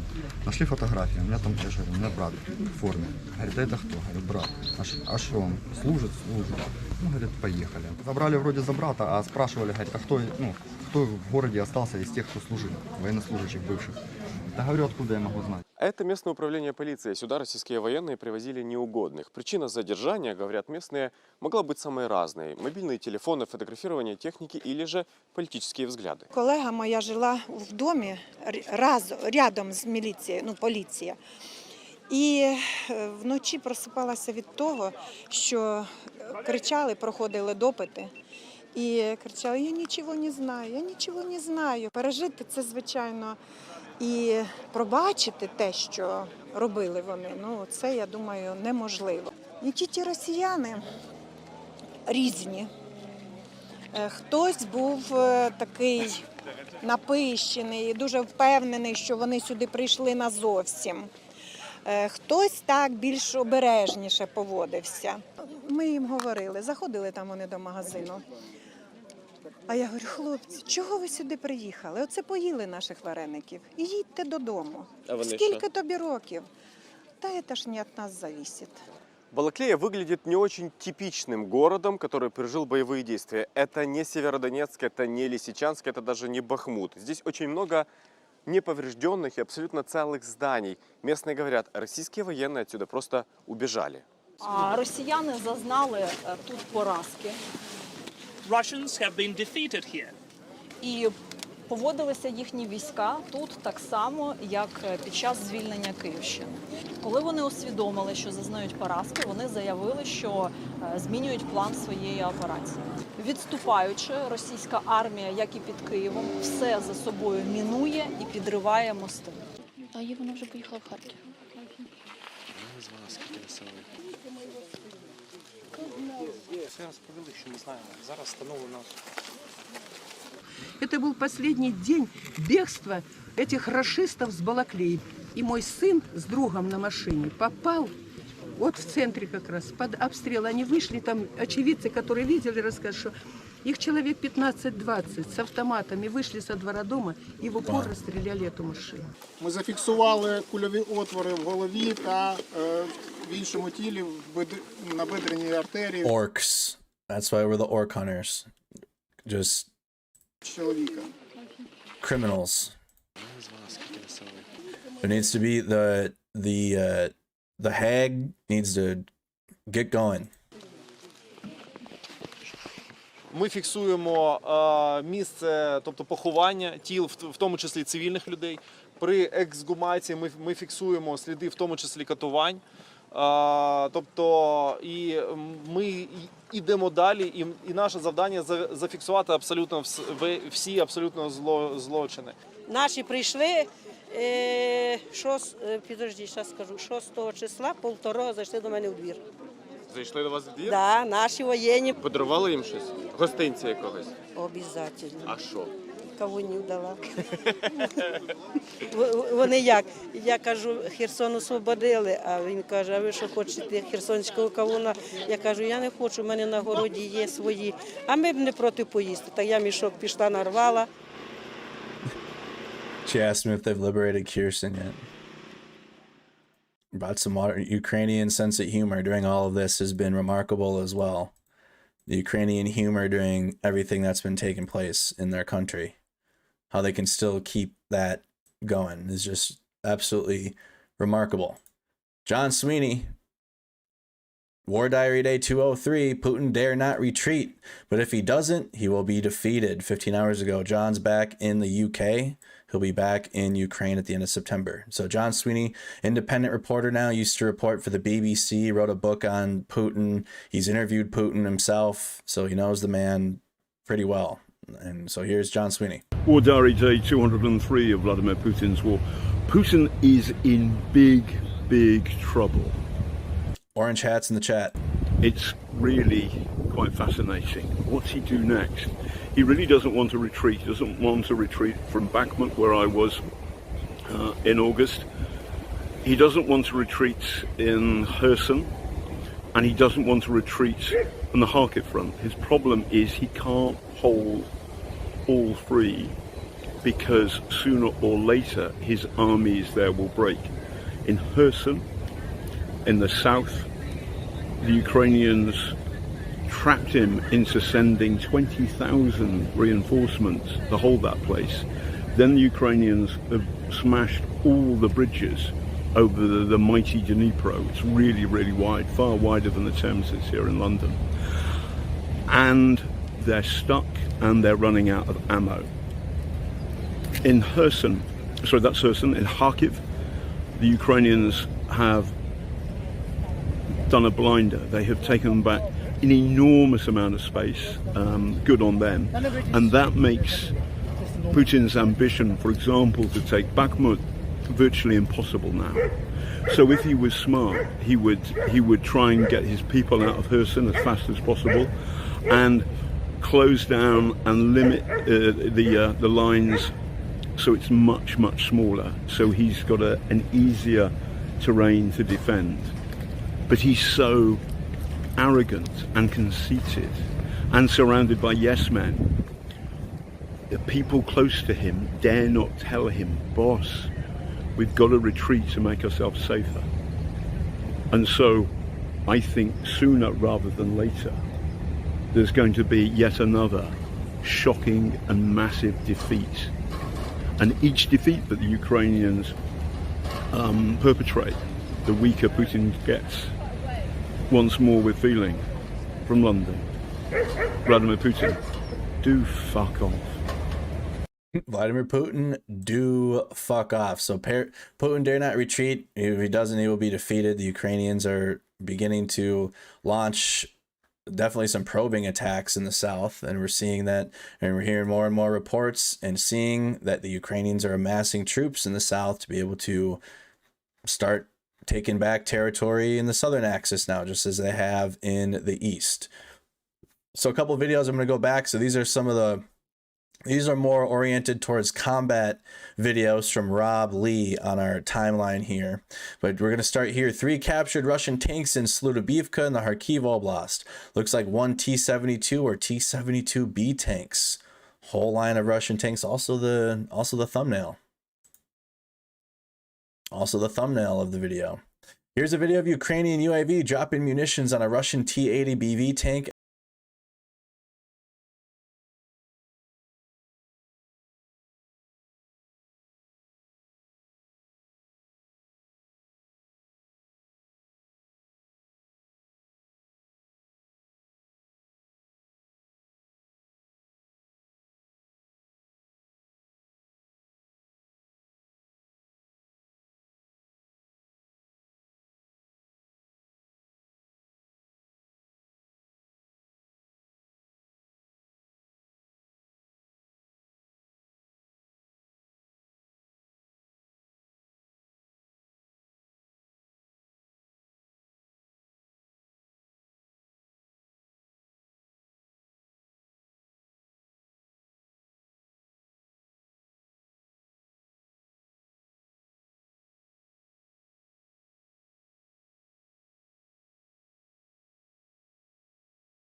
Some of them were able to land inside of the hatch. Others landed on the outside, but still destroyed them completely.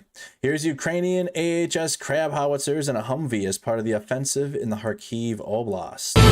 That's really loud. Let me turn that down. Apologies.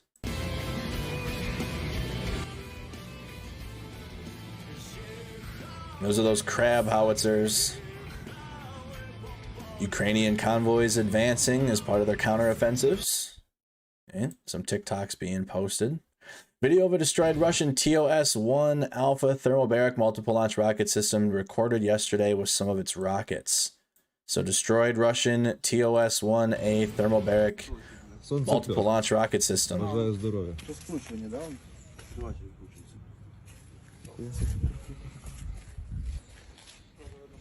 It's got some rockets sticking out of it still.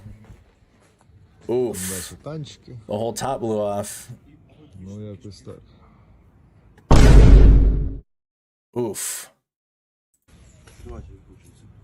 That was like mid-battle, looks like. Like the rockets were still coming out of it, or it was still loaded. The whole top blew off.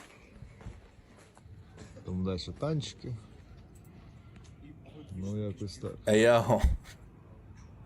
Mid-battle. Video of 2 Russian Su-25 attack aircraft in close calls with 2 man-pads. Turn that down some.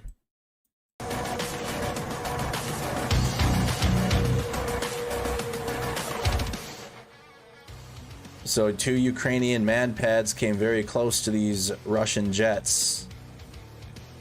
Oh, F Mertz, thank you so much for your membership to the channel. F Mertz. Become a member of the YouTube channel, supporter of the Facebook page. You get a badge next to your name, access to emojis, exclusive member only stuff. I don't have any sponsors right now, so everybody that becomes members and supporters, y'all are the sponsors. Thank you so much. Don't feel obligated though. Completely optional. Just glad you all chose Mercado Media as your source.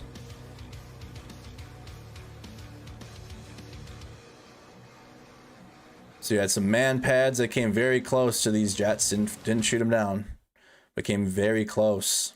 Here you got video from paratroopers from Ukraine's 25th Airborne Brigade with an FV-103 Spartan armored vehicles and a captured T-72B3 tank in a Kharkiv Oblast. The video shows abandoned Russian T-72s and T-72B OBR 1989 tanks. So Ukraine Spartan armored vehicles and captured Russian vehicles here. You got a 50 cal on screen right now.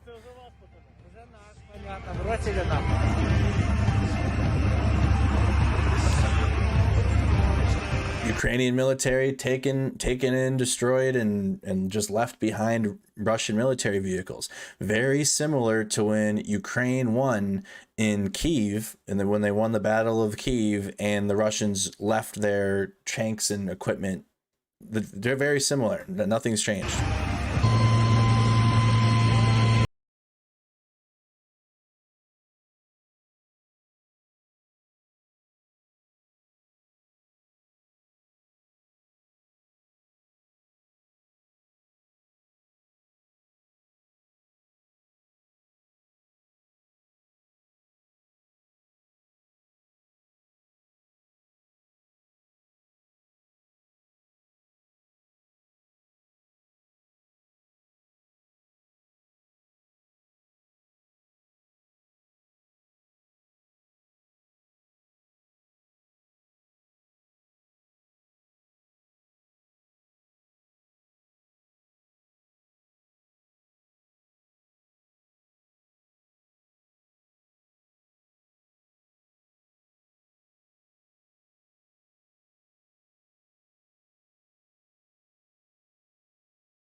That's a Russian position there. Russians lived in that house. You got the flag. Two beds really close to each other. And then they had some helmet. They had a helmet there left by Russian military. So that's the Ukraine's the Ukraine's 25th Airborne Brigade. Finding Russian positions. Here's more. Ukrainian mechanized infantry troops driving past a Russian R-149 MA-1 command staff vehicle on fire in the Izium area.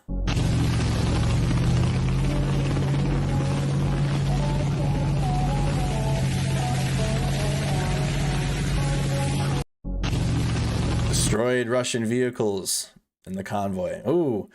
Tractors in the chat. Ukrainian farmers with a captured Russian T-72B3 tank in Izium. Hey, tractors in the chat.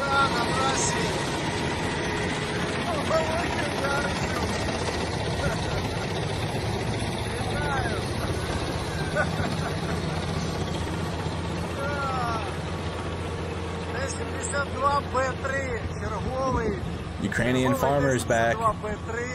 Наші трактористи харківські вже витягають. Чудово. Траса Волохів Яризюм. Українські тракторні війська на трасі. Волохів Яризюм. It's like deja vu again, right? We saw this movie up in Kyiv, in the Kyiv Oblast, when Ukraine won the Battle of Kyiv. Man, it's like it was like we're seeing the same shit again.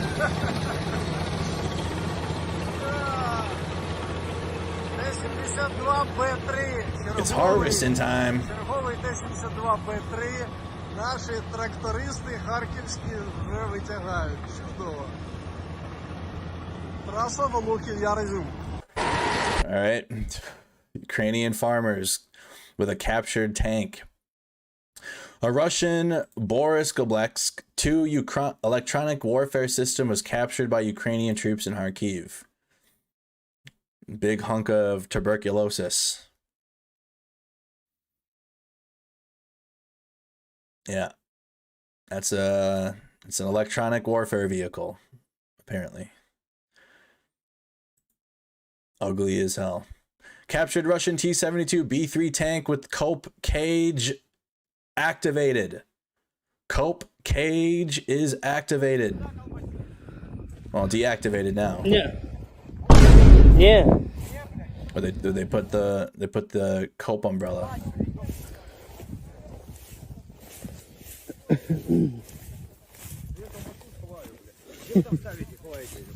Так куди-небудь пакет, да, і хату повісити.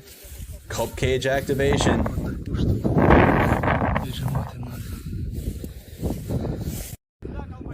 There it is. I thought they would get way closer. We could see it way better. If you haven't seen a cope cage, that's what a cope cage looks like. Russians fit a lot of their vehicles with them, or cope armor,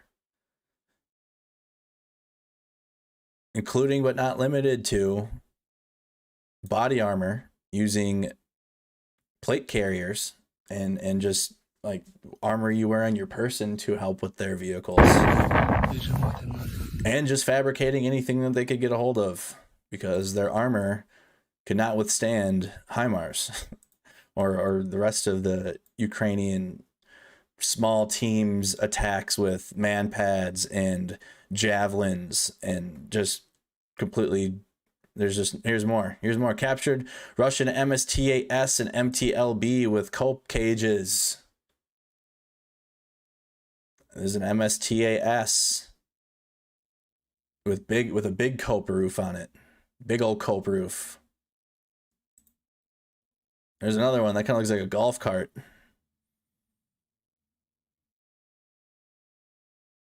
Kind of looks like a mini golf cart with tracks on it.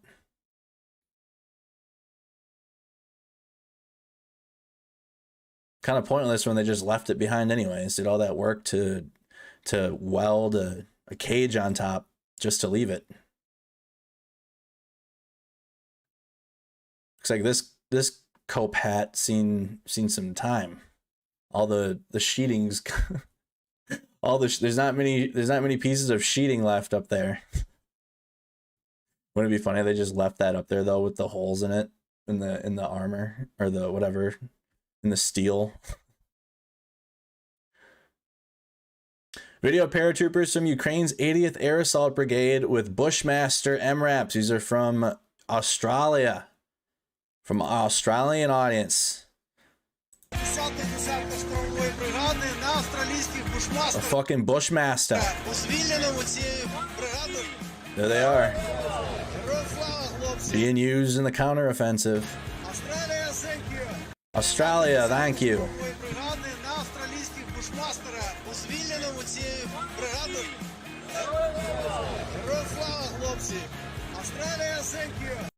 Thank you, Australia, from the Ukrainians.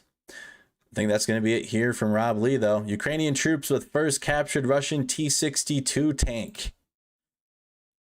Oof. Big oof. Captured T-62. That's old. That's old as hell. Moving on here, let's go to the Ukraine war video report. If you guys could take a moment and hit the like button. Like the video on YouTube. Hit that like the video on Facebook, spam those reactions, subscribe to the YouTube channel so you get notifications every night for the war in Ukraine and any other live streams or content that we put out there. Same with Facebook. Make sure you follow the page so you guys don't miss anything from Mercado Media.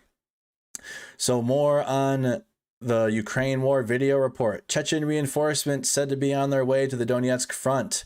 No armored vehicles are left to be seen. Chechens heading to the front.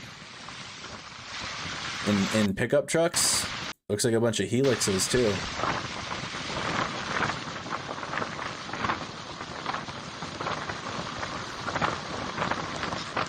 Dang, no armor.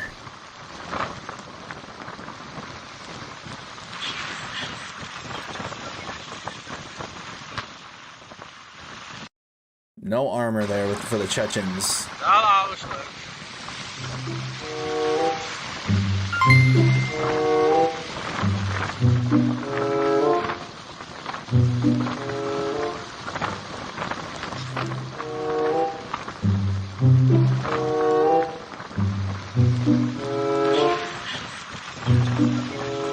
What the hell I got a police escort for? Like, what's that gonna do? No armor.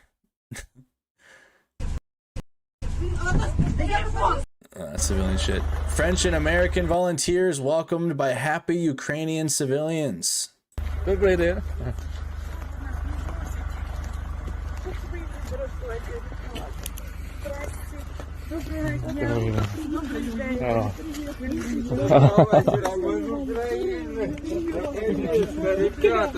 English.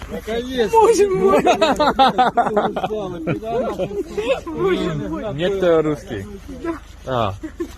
Сколько вони нас набили тут, терпіли, комендантський час, біжи.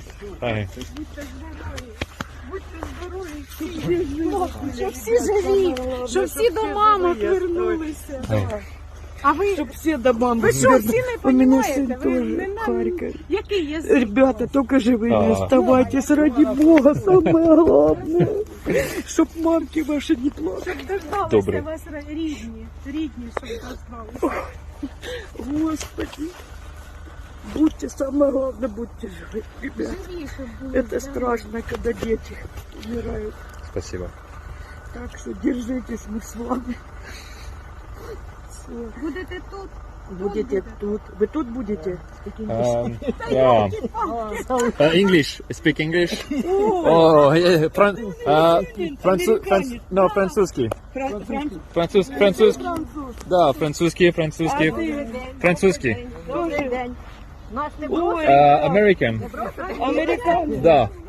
Боже мой! Я думаю, что вы нас не понимаете. Ребят, мы рады. Спасибо вам большое. Спасибо. Wow, so that was French and American volunteers welcomed by happy Ukrainian civilians. You can see they speak some Ukrainian, but mostly just saying that they're French and American. There's an American there. They speak English, but I mean, you can tell just by the emotions just how overwhelmingly excited and happy the civilians are to see the Ukrainian flag and Ukrainian soldiers. Despite being in the Foreign Legion, they're still fighting for Ukraine. So happy to see Ukrainian troops over the Russian occupiers. Wagner recruiting convicts inside Russian prison. So here's where the Wagner private military contractors are recruiting out of, in a Russian prison. So Russia's literally taking prisoners of their own country and going to fight Ukraine.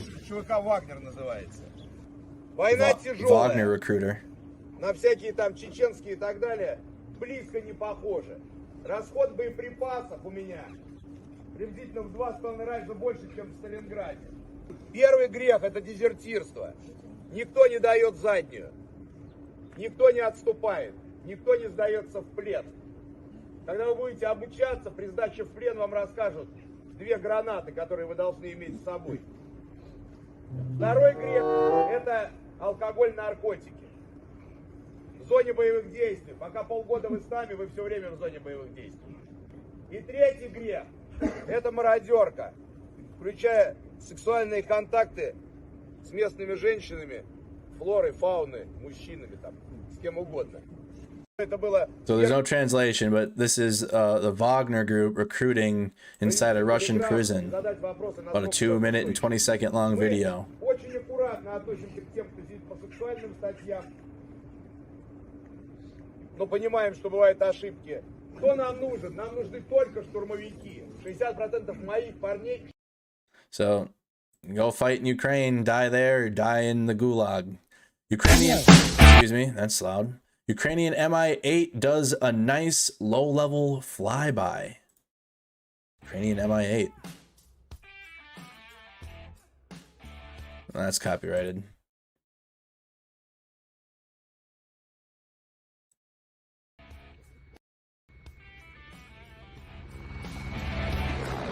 That's badass though.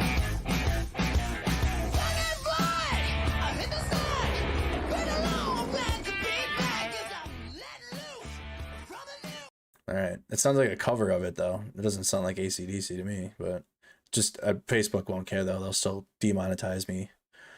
Right over the sunflower field. Saw this a little earlier, but in case you missed it, here's Vladimir Zelensky addressing the troops in newly liberated Izium. Шановні солдати, шановні військові, шановні журналісти.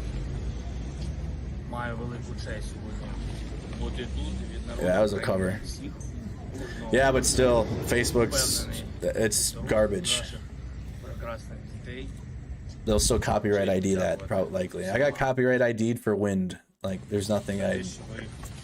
Звільняєте нашу державу від ворога, від терористів Російської Федерації і від зрадників, які з папірцями штучних республік зрадили нашій державі. Так само звільняйте їх, будь ласка, і швидше. Напевно, можна окупувати території нашої держави, але точно неможливо окупувати наш народ, українських людей. Напевно, можна промувати по телебаченню брехнею мозок людям, але точно неможливо це зробити з серцями українців. Я хочу зараз подякувати вам за те, що саме зберігаєте наших людей, наші серця, дітей і майбутнє. І хотів би хвилиною мовчання вшанувати пам'ять тих загиблих, абсолютних героїв, впевнених. So again, that's just Zelensky visiting his troops in Izium. We watched it with the translation a little earlier in the stream, but that's unedited. Ukrainian soldier's optic likely saved his life by deflecting a projectile. Oh, wow. Yep. Oh, that's scary. That's a close call. Optic destroyed. Better that than your face. Better that than your face. Goodness, that's a close call. Fleeing Russians tore down poles along the highways to steal solar panels and batteries. Wow. Такі повалені стовпи. Я ніяк не міг зрозуміти. А як That's like some meth. That's some methy activities, like some copper stealer shit. Fleeing Russians, they tore down poles along highways to steal solar може так panels бути, що стовпи так повалені, тому що удар and batteries. сильно перекручити метал. І ось я побачив і спеціально зупинився, що ж сталося. А це були стовпи на пішохідних переходах, на яких були сонячні батареї. Ці варвари, а ще батареї, акумулятори, ці варвари під'їжджали танками, збивали ці стовби, бачите? It's like the people that take random steal car parts. What's that common car part people go around? Збивали стовби Meth head activities. танками, щоб їх наклонити.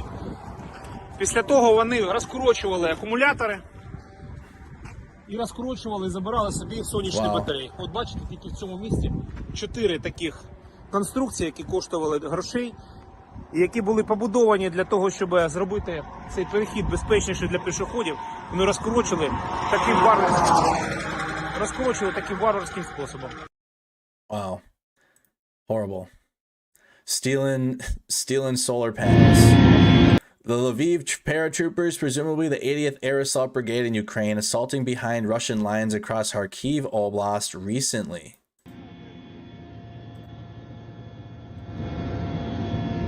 '80th Air Assault. Air Assault. Air Assault. Air Assault.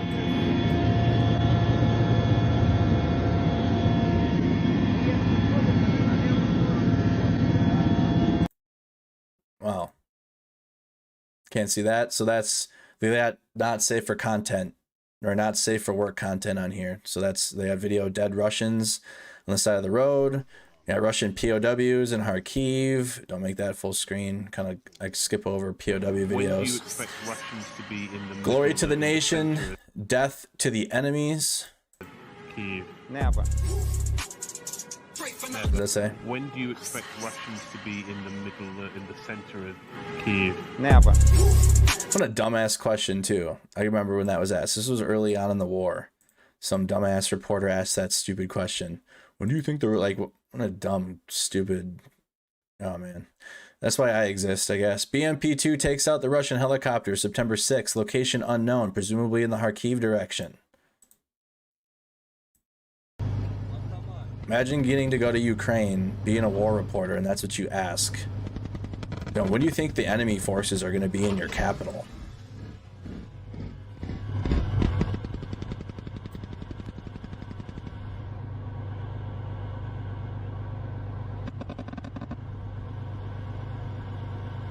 Ukrainian troops here. You see the blue on the helmet?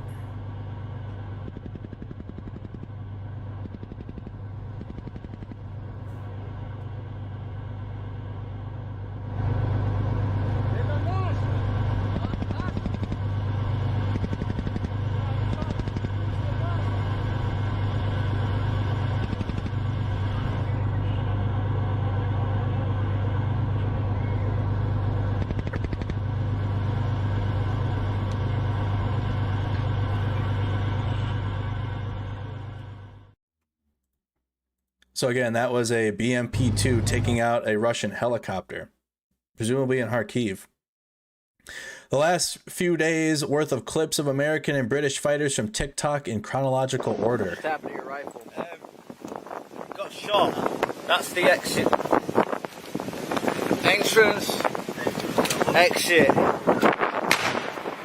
Damn, get down. Barry exit, global man. Damn.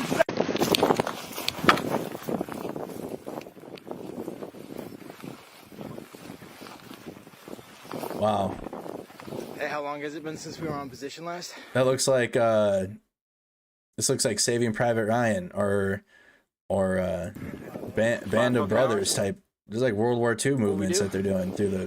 What is this on the way? Baby. Fucking assault to Izium. What we do best. Storm motherfucking tree line. Storm tree lines.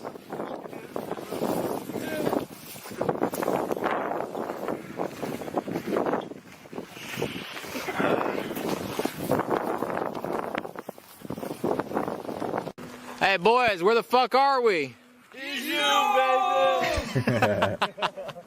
That's a lot of fighting if I can get here.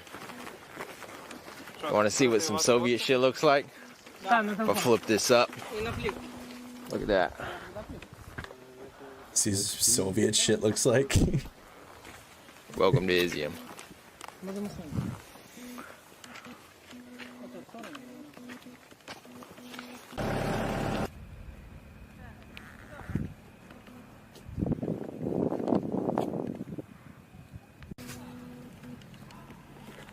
Still burning.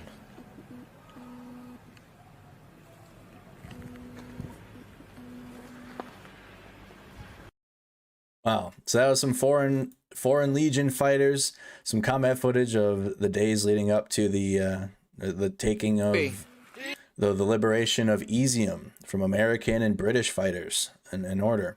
Don't fuck with Ukraine because the next generation is ready. Don't fuck with Ukraine. Next generation is ready.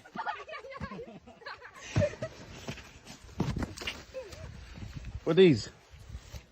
What's that over there? Oh, пулемет, пулемет. Понял.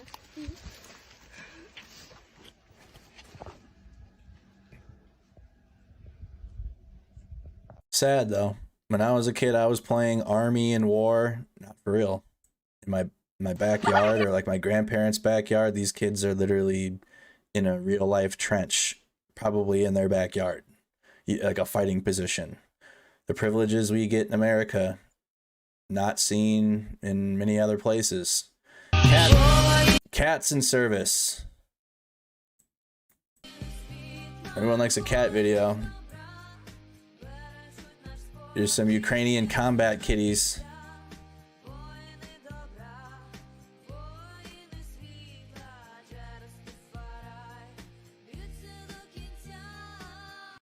Some combat kittens. How many of them are in there? 4 of them, it looks like, in that Kevlar.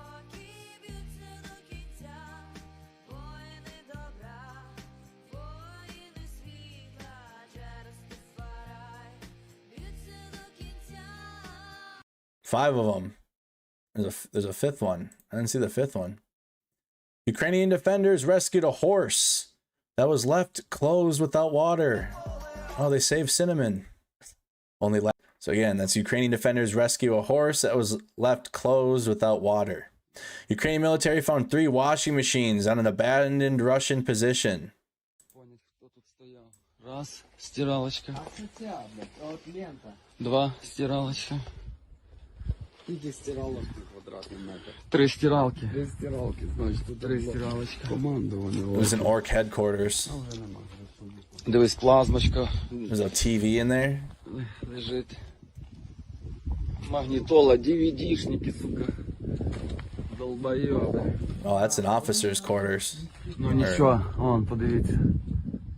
Oh, doesn't matter. Fuck it. They got the flag on the communications tower. No, that was an orc position. No more. More war cats. War kitty sleeps on duty.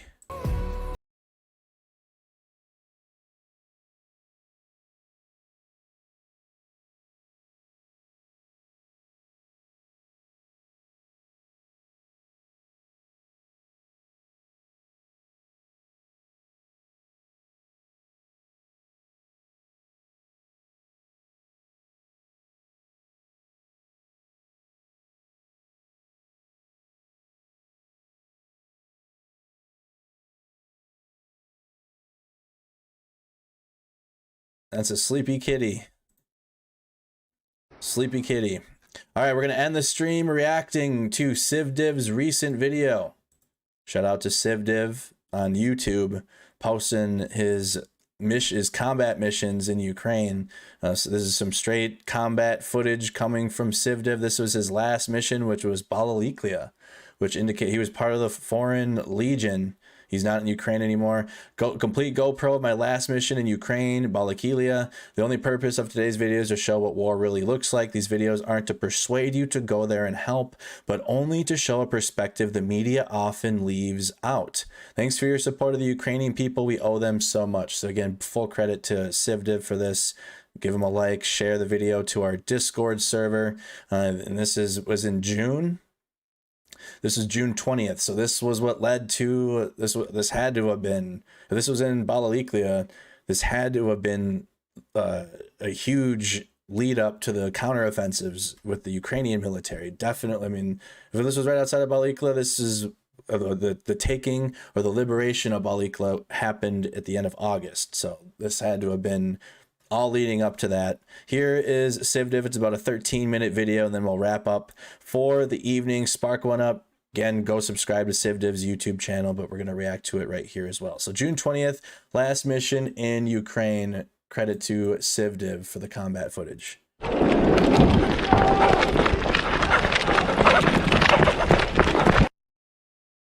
152mm shell lands 30 meters in front of me. I start the GoPro right after it hits. Notice the shrapnel hits on the dirt berm and the wall.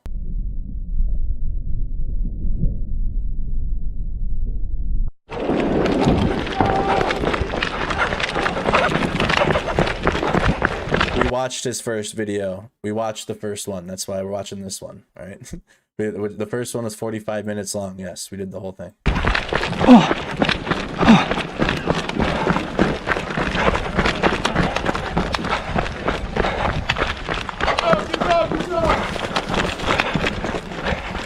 Yep, keep going. Roger.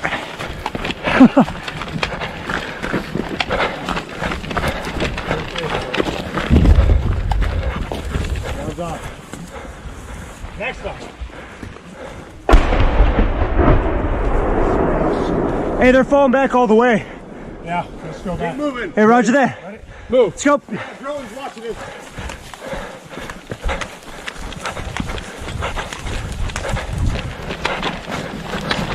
Dispersion.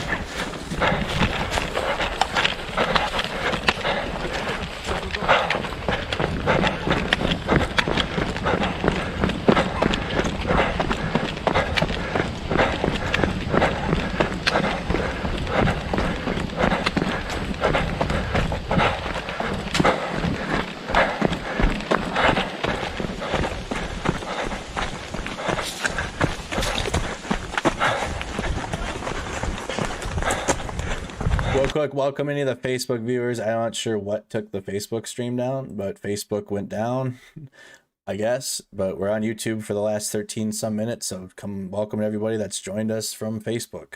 I guess the Facebook stream got taken down. I don't know what the hell. What the fuck?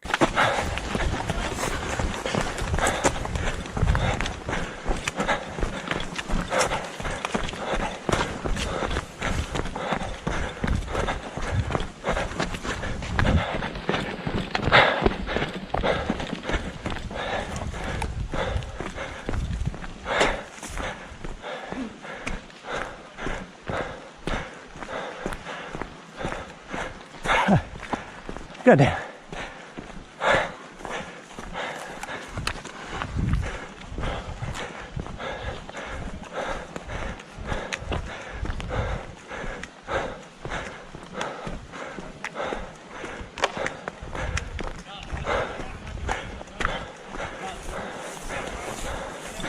Hello. Who's the last one? We were driving. Fuck these UFOs, dude. I We can't- still That was retarded. That was wild. Didn't even get to the block post. Every little bit. Landar says every little bit helps. Who else is going to help support the content train this man keeps putting out? Thank you so much, Landar. Let's make some room. Yeah. The team still has to get in. Yeah. Thanks for Good attempt, guys. Almost made Good you a block first post. Hey, good guys. Hey, poor man, good rehearsal. Thank you. And we're stiffing. We're simpler. Is it? 10 minutes real? Yeah. Tomorrow, next time. Hey, hold on. You need to get out from here because they need to have an access to all those soldiers. Yeah, Roger. Good. We're downstairs. Yep. God damn it. Not spread.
We passed by this massive crater. Could be from either Ukraine or Russia a couple months prior. That is a massive ass crater.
How slow the movement is trying to get through this thick brush, and how it's just tough to do.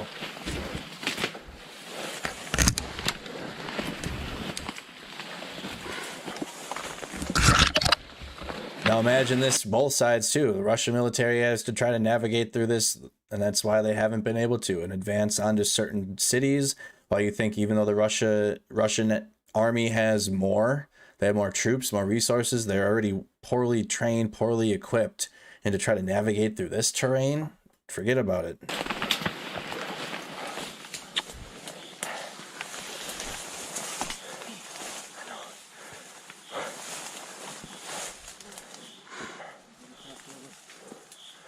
Let's take a break.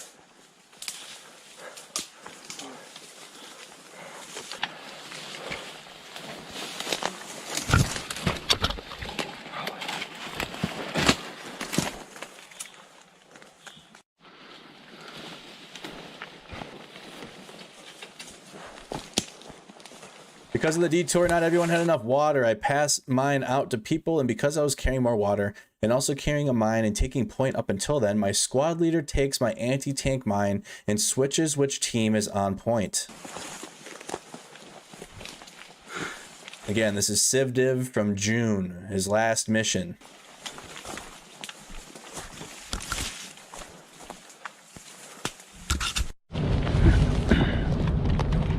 Our target literally rolls up in that tree line ahead of us on a trail. We take SLLS halt. Or take a SLLS halt. It is a self-propelled mortar and starts firing on us where we were before.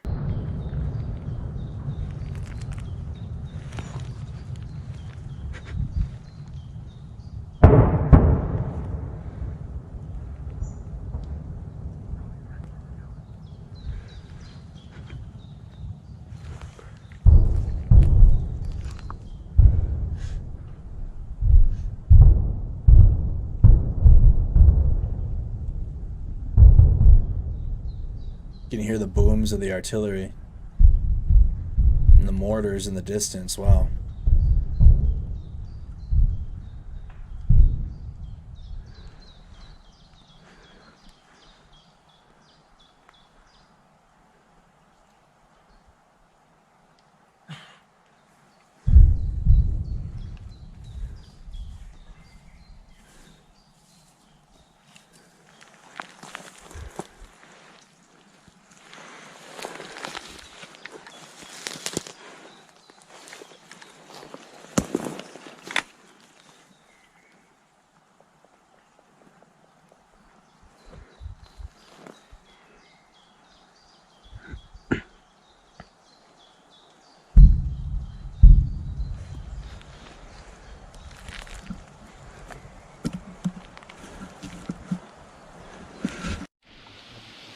There's a lot I didn't record. We went into a squad wedge formation and pushed up. We passed by a burnt out trench system and the whole ground was charred like this. You can see the track marks of our target.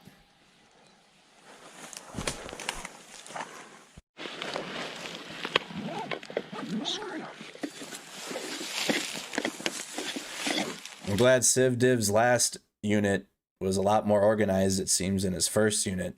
The first unit, that 45-minute video, that first video was a lot of what the fucks. and like what is going on. Not a lot of talking here, a lot of just executing. There's a big difference between early in the war in April when the first videos were coming out and this one.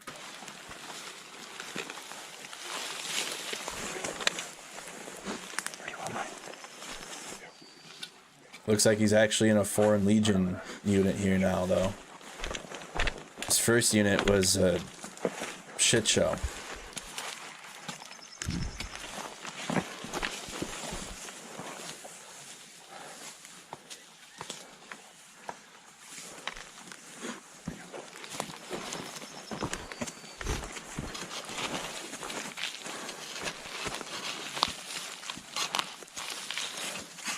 Every one of these mine locations, so that way they know where to find them. Mines are an unfortunate fact of war, but we do everything to keep it from being forgotten. Yep.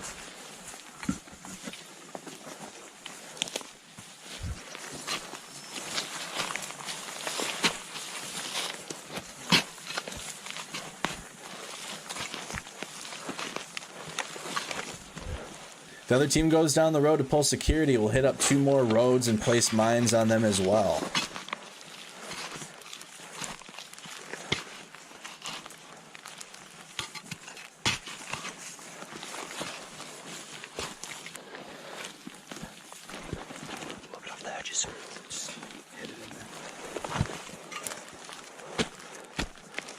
We are 420. We'll get to it.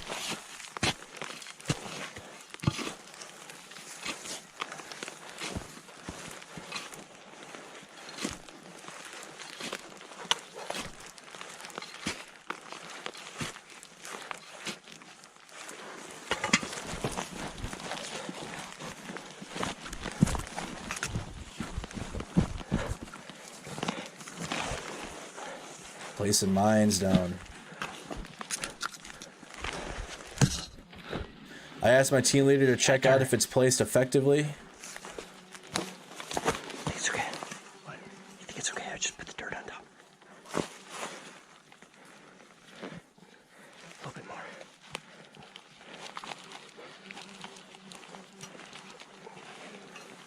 I think it's alright.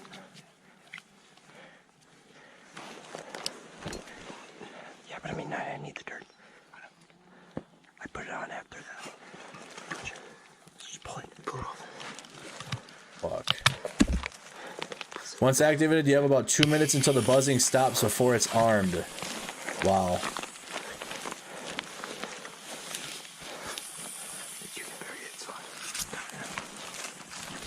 Yo.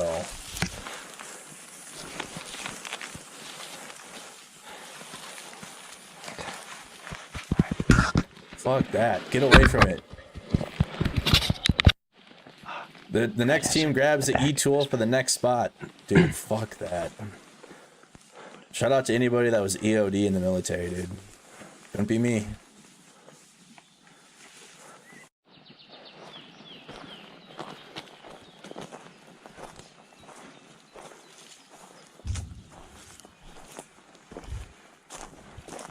These are lattices seemingly put down by Ukrainians to prevent armored movement. Smart.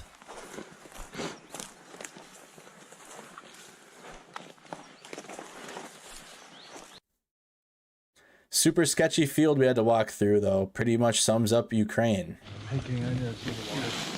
Yeah. Yeah, take some, take some. What? You want to pass it down, but... No, pass it down, pass it down. Smoke break. Last minute break before we heading out again. I think we're hitting up a couple more roads, but we're just going to take a break.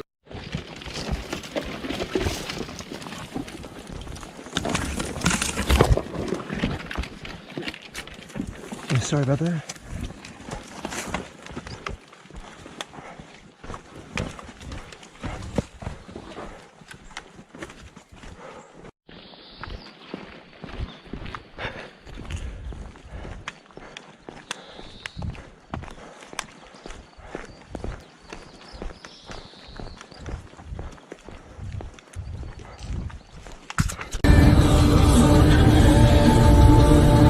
Overall, this mission was a complete success. I had unfortunately learned my sickness had gotten the best of me, but we pushed through and got the job done. Baliklia had 70 tanks at a point in time waiting to push us, so this was a vital mission. Damn.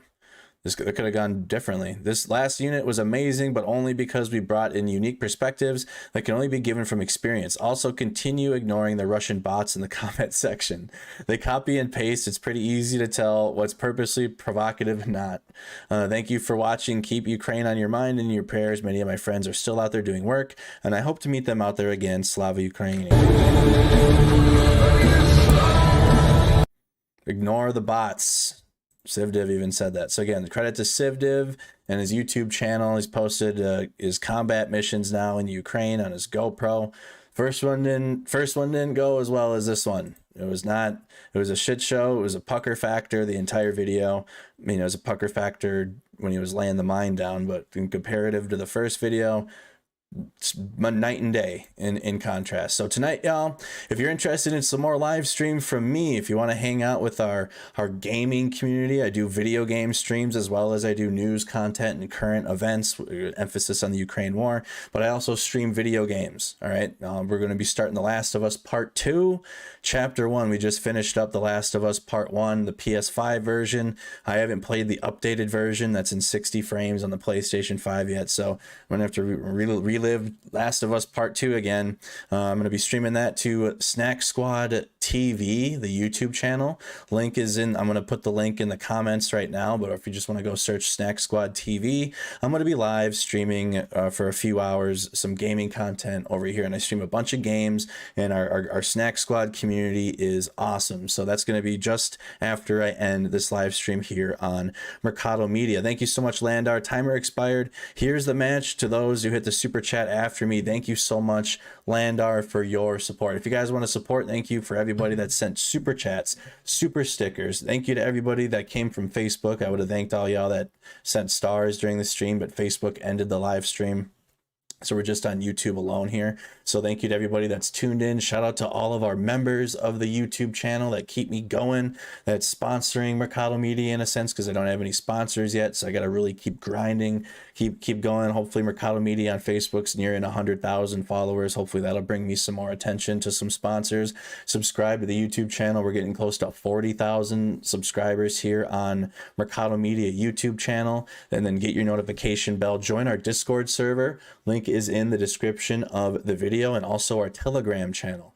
Discord and Telegram are the biggest two mainstream Twitter. Like, you can follow us on Twitter, Instagram, Facebook, but if you want to kind of get away from those, Telegram and Discord are the best two platforms to follow us and get any updates and information that I put out to the interwebs. You guys have a wonderful night. Thank you again for choosing Mercado Media as your source for the war in Ukraine.